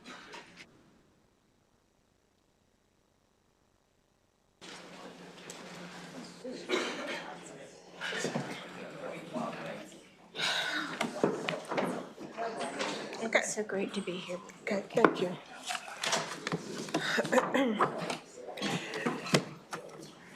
Ready? Go ahead. Thank you. Good afternoon, Chair Kaiser and members of the Appropriations Committee. For the record, I'm Delegate Edith Patterson, sponsor of House Bill 623, relating to Purple State Schools Program and the establishment of the Purple Star Colleges Program. This legislation updates Maryland's existing Purple Star framework in two ways. First, it aligns the definition of the military-connected student under the Purple Star Schools program with technology already used in state law. Secondly, it establishes a Purple State Colleges program to recognize colleges that demonstrate strong, intentional support for military-connected students. As you may recall, I introduced and passed Maryland's Purple Star Schools program 3 years ago to recognize K-12 schools that create welcoming environments for students from military families. HB 623 builds on that foundation by extending recognition to institutions of higher education that provide similar support to military-connected students, including service members, veterans, and their families as they transition into college.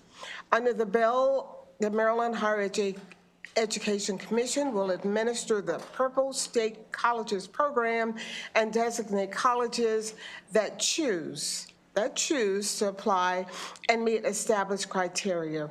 Particularly, institutions must identify a staff liaison to serve as a point of contact.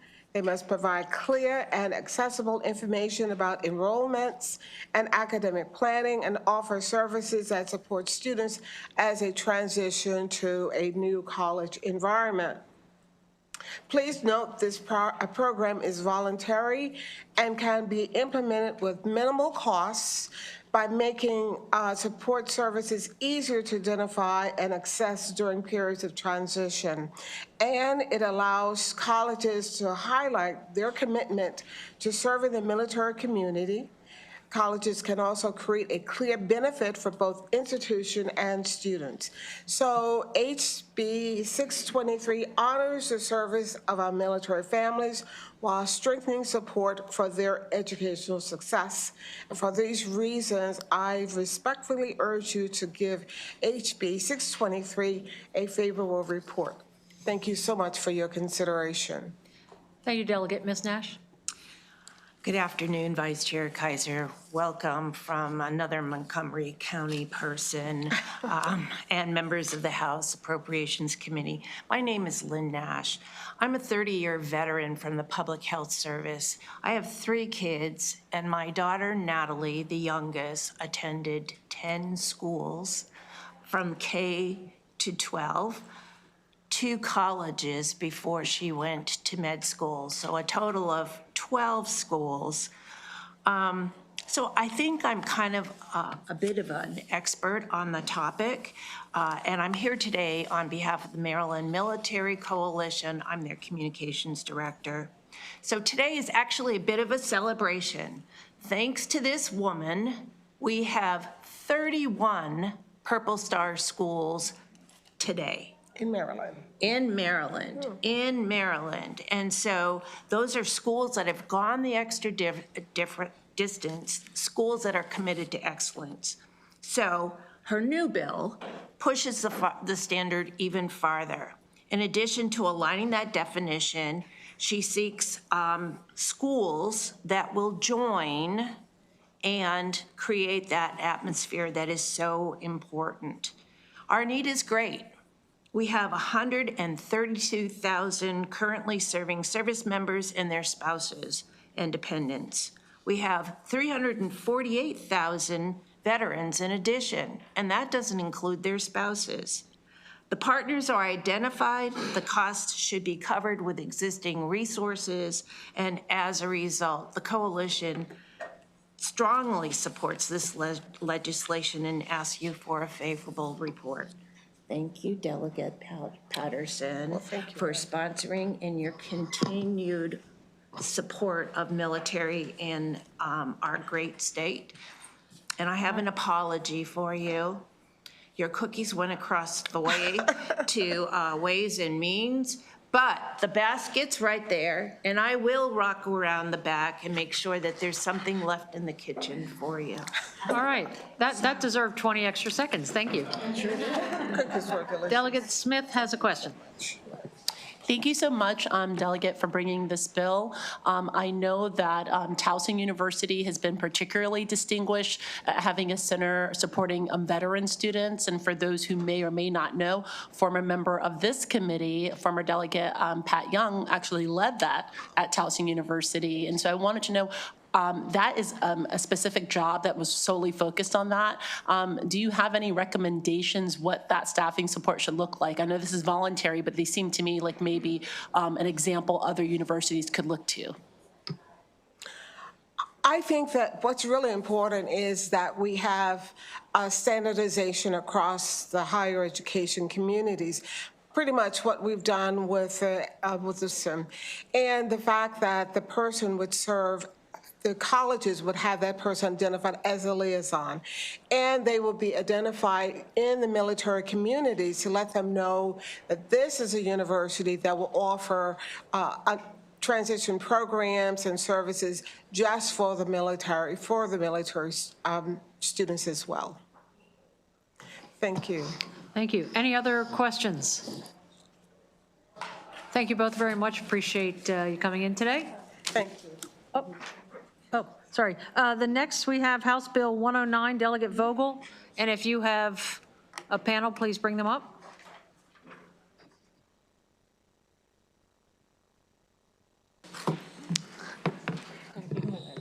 Madam Chair, happy birthday to you. Committee members, here with House Bill 109. I will just state that ECM is waiting on me, and I think they're ending their hearing, so I'm going to have to run up there after I testify and leave you with this panel. I apologize for that. Here with House Bill 109, which strengthens Maryland's compliance with Title VI of the Civil Rights Act of 1964. You all are familiar with Title IX coordinators at colleges and universities. Now, the appointment of the designation of Title VI coordinators is considered to be a best practice at addressing discrimination at our colleges and universities.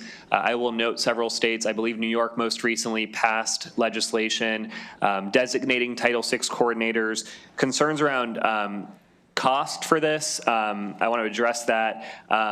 We're really just looking for designation here, right? So that students and faculty know who they are supposed to go to on their campus to address incidents of discrimination. That does not require a college or university or LEA to hire someone for the job. Oftentimes, most times they already have someone in a position that can fulfill the responsibilities of this role. They just need to designate that person and make their designation known.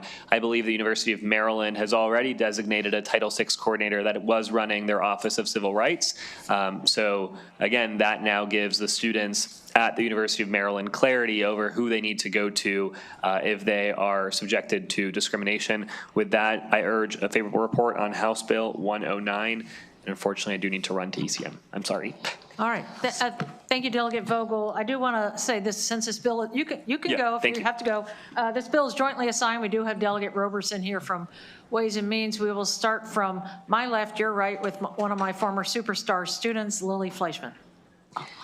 Chair Barnes, Madam Vice Chair Kaiser, and members of the committee. My name is Lily Fleischman, and I am the Assistant Regional Director of ADL's Washington, D.C. office.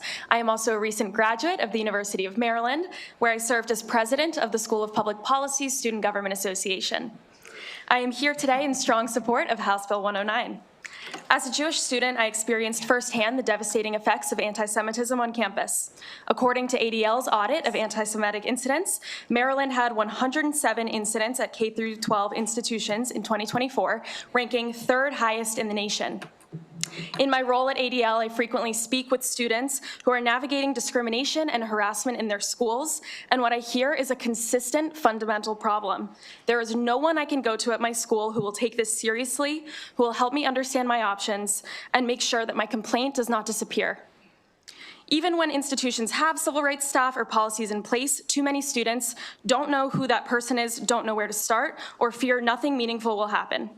House Bill 109, which would establish Title VI coordinators in Maryland schools, presents an overdue common sense solution modeled after the effectiveness of Title IX coordinators. Coordinators would be trained to assess reports of discrimination, provide clear and accessible reporting mechanisms, and ensure timely investigations and transparency. These roles would help consolidate reporting processes and alleviate the confusion that students like me have faced in moments of need, while better equipping our schools to respond to and protect their students. This legislation doesn't just serve Jewish students, it addresses the rising tide of bias and discrimination that impacts all students. Every victim deserves to be listened to, and every student should be able to easily access information about what help is available to them after a bias incident, rather than wonder whether their school will take action.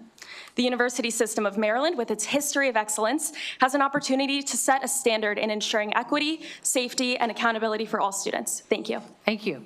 Ms. Weiser. Thank you, Madam Vice Chair, and also happy birthday. I said to Delegate Vogel, he took my line. So for the record, Meredith Weisel, I am the Vice President of State and Local Advocacy for the ADL. I am also a proud Maryland resident, so it's always nice to be back here. As Lily kind of just highlighted, and really her testimony is probably one of the most important here as a former student, but what I want to do is I want to just give you sort of a larger national perspective. Title VI coordinators is something new. As Delegate Vogel mentioned, for years, campuses and K-12 spaces have had Title IX coordinators, which are extremely important, but we have found over the past 2 years, though, or a little more than I should say, a little more than the past 2 years, is that students who are facing issues of anti-Semitism, also students in the LGBTQ community, have had trouble with reporting incidents. They've been told either we can't help you, we don't know who to go, we don't know how to handle your case. They don't have a good understanding necessarily of what Title VI is. And what we have found is that the creation of Title VI coordinators is very specific to this and can help with those incidents, whether it's anti-Semitism or other areas that are covered under Title VI, specifically of the Civil Rights Act. Just to give you some larger statistics very quickly, in 2024, ADL recorded 1,694 anti-Semitic incidents on our campuses across the country. We are also seeing a huge increase in our K-12 spaces. And last year, ADL, in partnership with Hillel International and College Post fielded a survey of students at 135 universities, and the results were that 83% of Jewish students had experienced or witnessed anti-Semitism. A hostile environment exists if harassment denies or limits a student's ability to participate or benefit from the institution's educational programs and activities. It's really important that we are looking at this not just on our campuses, but in our K-12 spaces. And the bill in New York, I promise I'm finishing, the bill in New York was only specific to campuses, and we are still seeing problems in K-12. So for that, we ask for a favorable report. All right, thank you. Go ahead. Good afternoon, Vice Chair Kaiser and members of the committee. I'm Deborah Miller, the Director of Government and Community Relations in Maryland for the JCRC, Jewish Community Relations Council of Greater Washington. We represent over 100 social service agencies, synagogues, and schools in the region, and we have a robust education division which focuses on combating K through 12 school-based anti-Semitism and promoting safe, hate-free learning environments for all students. I'm here today in support of House Bill 109. I can talk to you a little bit. We've heard broad statistics, and we've also heard it's always terrible to follow a student. I can talk a little bit about what we're doing at the state level, and given the troubling spike in anti-Semitism, the need for this bill could not be more urgent. Maryland's 2024 hate bias report found that although Jews only represent 4% of the state's population, they account for more than 28% of hate bias incidents, and for the second year in a row, the highest number of those incidents occurred at K through 12 schools. At Montgomery County Public Schools, the JCR has been on the front lines of confronting this wave of anti-Semitism. Recently, we had to work with a high school baseball player who switched schools to escape kids who were constantly harassing him with anti-Semitic comments. We also know that some students are afraid to wear their Jewish star, like the one I'm wearing in public. I think I'm wearing it. And most disturbing, we are receiving more calls from parents of elementary school kids who are dealing with anti-Semitism. This legislation will provide another mechanism, another tool to address discrimination and support students confronting hatred in their classroom. No one should be targeted because of who they are or what they believe in, especially in school. With a dedicated Title VI coordinator, schools can reinforce the fundamental right to an education free from bias, hate, and discrimination. Thank you. Thank you. Thank you. We have another member here from Ways and Means, Delegate Hornberger, and I want to invite either of those delegates up to one of the desks if they do have a question, but I'll start with Delegate Christ. I'm just looking at some of the written testimony here. One was from MSDE, and I guess when they read the bill, their perception is there's just some ambiguity in the purpose of the bill. And so what they're suggesting is additional language that'll clear that up. And it says here, it says it's not clear whether the purpose of forwarding complaints to the state superintendent is to monitor, provide oversight, keep records of complaints received at the local level, or whether the purpose is to have MSDE take some other specific action upon receipt of a forwarded complaint. So I don't know if you all can answer the question or not, and if you can't, we might be able to get those answers potentially. Does this bill address those concerns, or do you know if there's going to be an amendment to this bill that will hopefully clarify the concerns that MSD might have? I don't believe there's going to be an amendment, but we can talk with Delegate Vogel. I couldn't fully hear what the amendment was. I think we'd like to probably take a look. It would be clarifying language because according to the letter, there's some, from their perspective, there's some ambiguity in the purpose of this bill. And obviously the purpose is probably the most important part of any bill. Yeah. Yeah, I mean, we can get back to you on that, Delegate. Okay, and then can you also comment on, potentially, if you can't, that's okay, I guess from Anne Arundel County Public Schools, I think from their perspective, that I guess, again, going down to the purpose, is to fight anything that's discriminating or discriminatory in nature.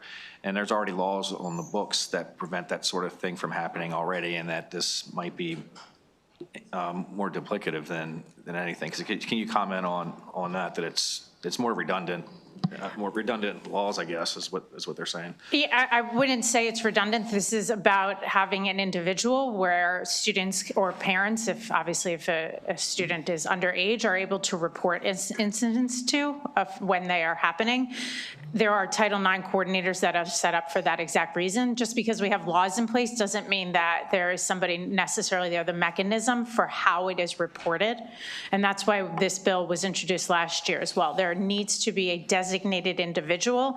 So particularly with some of the challenges at the federal government right now with dismantling of various OCR offices as well, states have had to take upon some of those acts and for where students can report some of those incidents.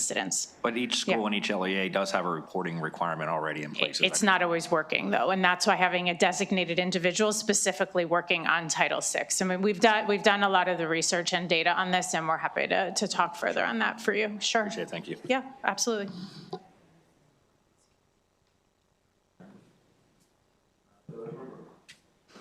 Thank you, Mr. Chair.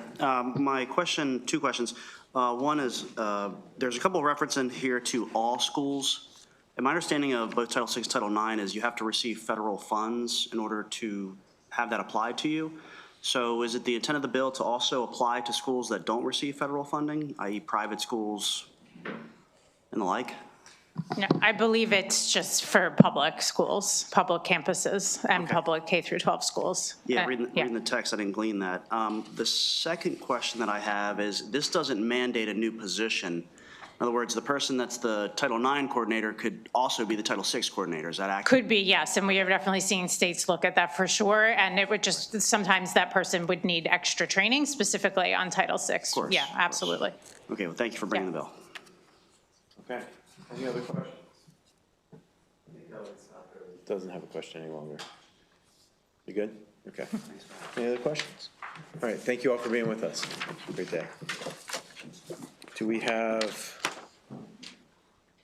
let's see, anyone else on this bill? All right, that concludes the bill hearing. Now move, I think, to House Bill 538, Delegate Wallach. If Megan Music is with you, she can come on up and we'll get our virtual witness, Tisa Canaday, ready to go. All right, I'll start. Good afternoon, Chair Barnes, Vice Chair Kaiser, and colleagues of the Appropriations Committee. For the record, I'm Delegate Sarah Wallach, here to present House Bill 538, also called the Informed Enrollment Act. The bill is specifically, I'm going to try to be off script first time, so let's see how that goes. The bill essentially is to help students make decisions about further education. Pursuing higher education, whether it is for a degree or for certification or credits, is one of the most costly decisions that any of us make. However, there isn't a lot of information out there to help us do that, help prospective students make those calls. In 2013, President Obama put together an initiative called the College Scorecard. In it, he made available a variety of data that has, and this has been a bipartisan effort. It was carried on forward by the following two presidents, Trump and Biden, and it still exists, even though the Department of Education on the federal level has changed drastically. The College Scorecard does a few things. It provides information on graduation rates, loans outstanding, costs. It also talks about employment and earnings of students. It shares what campus diversity looks like. It talks about test scores and acceptance rates. It also is interactive, and it lets prospective students have an idea about the location of the campus, the size of the campus, its settings, the degrees offered, the majors offered. You can imagine that such an undertaking done by a state on its own would be incredibly cost prohibitive. So that is why the federal government has taken this over and provides this incredible source. Granted, it is not perfect, but it is probably the biggest thing that we have in terms of providing accountability, which the speaker has spoken about being an important priority for us.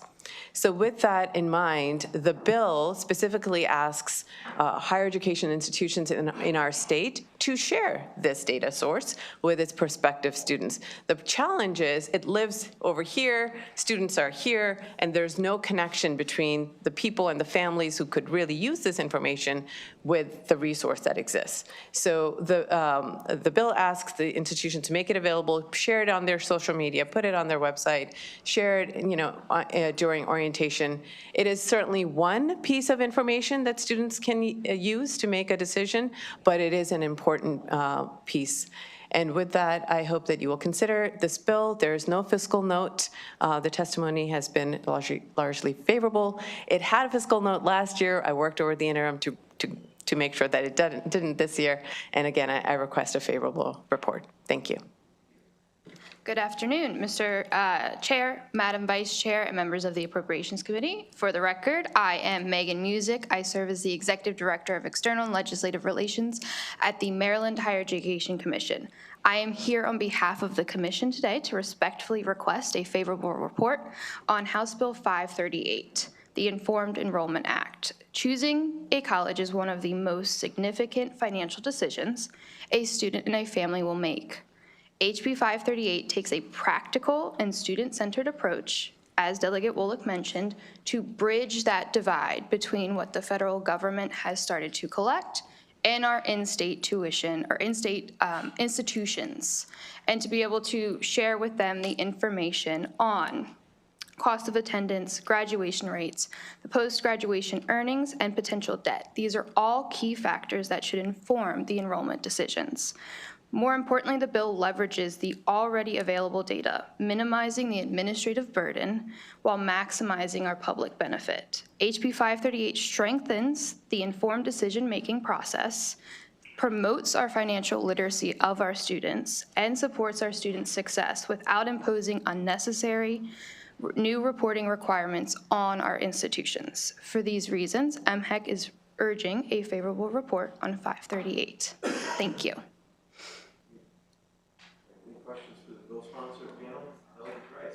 Thank you. Just one real quick. It looks like the Maryland Association of Community Colleges had, in their third paragraph, had one concern. Have you guys been able to work that out with them? Thank you for that question. Their concern is specifically about providing data without context. And so the conversation I had with them is there's nothing limiting any institution, whether it's the community colleges or any other institution in our state, to provide context for the data. So they're welcome to do that, and they probably will couch it in something that is specific to what they are trying to accomplish. So they wanted more mandates than it sounds like. Well, All right, enough, which I would.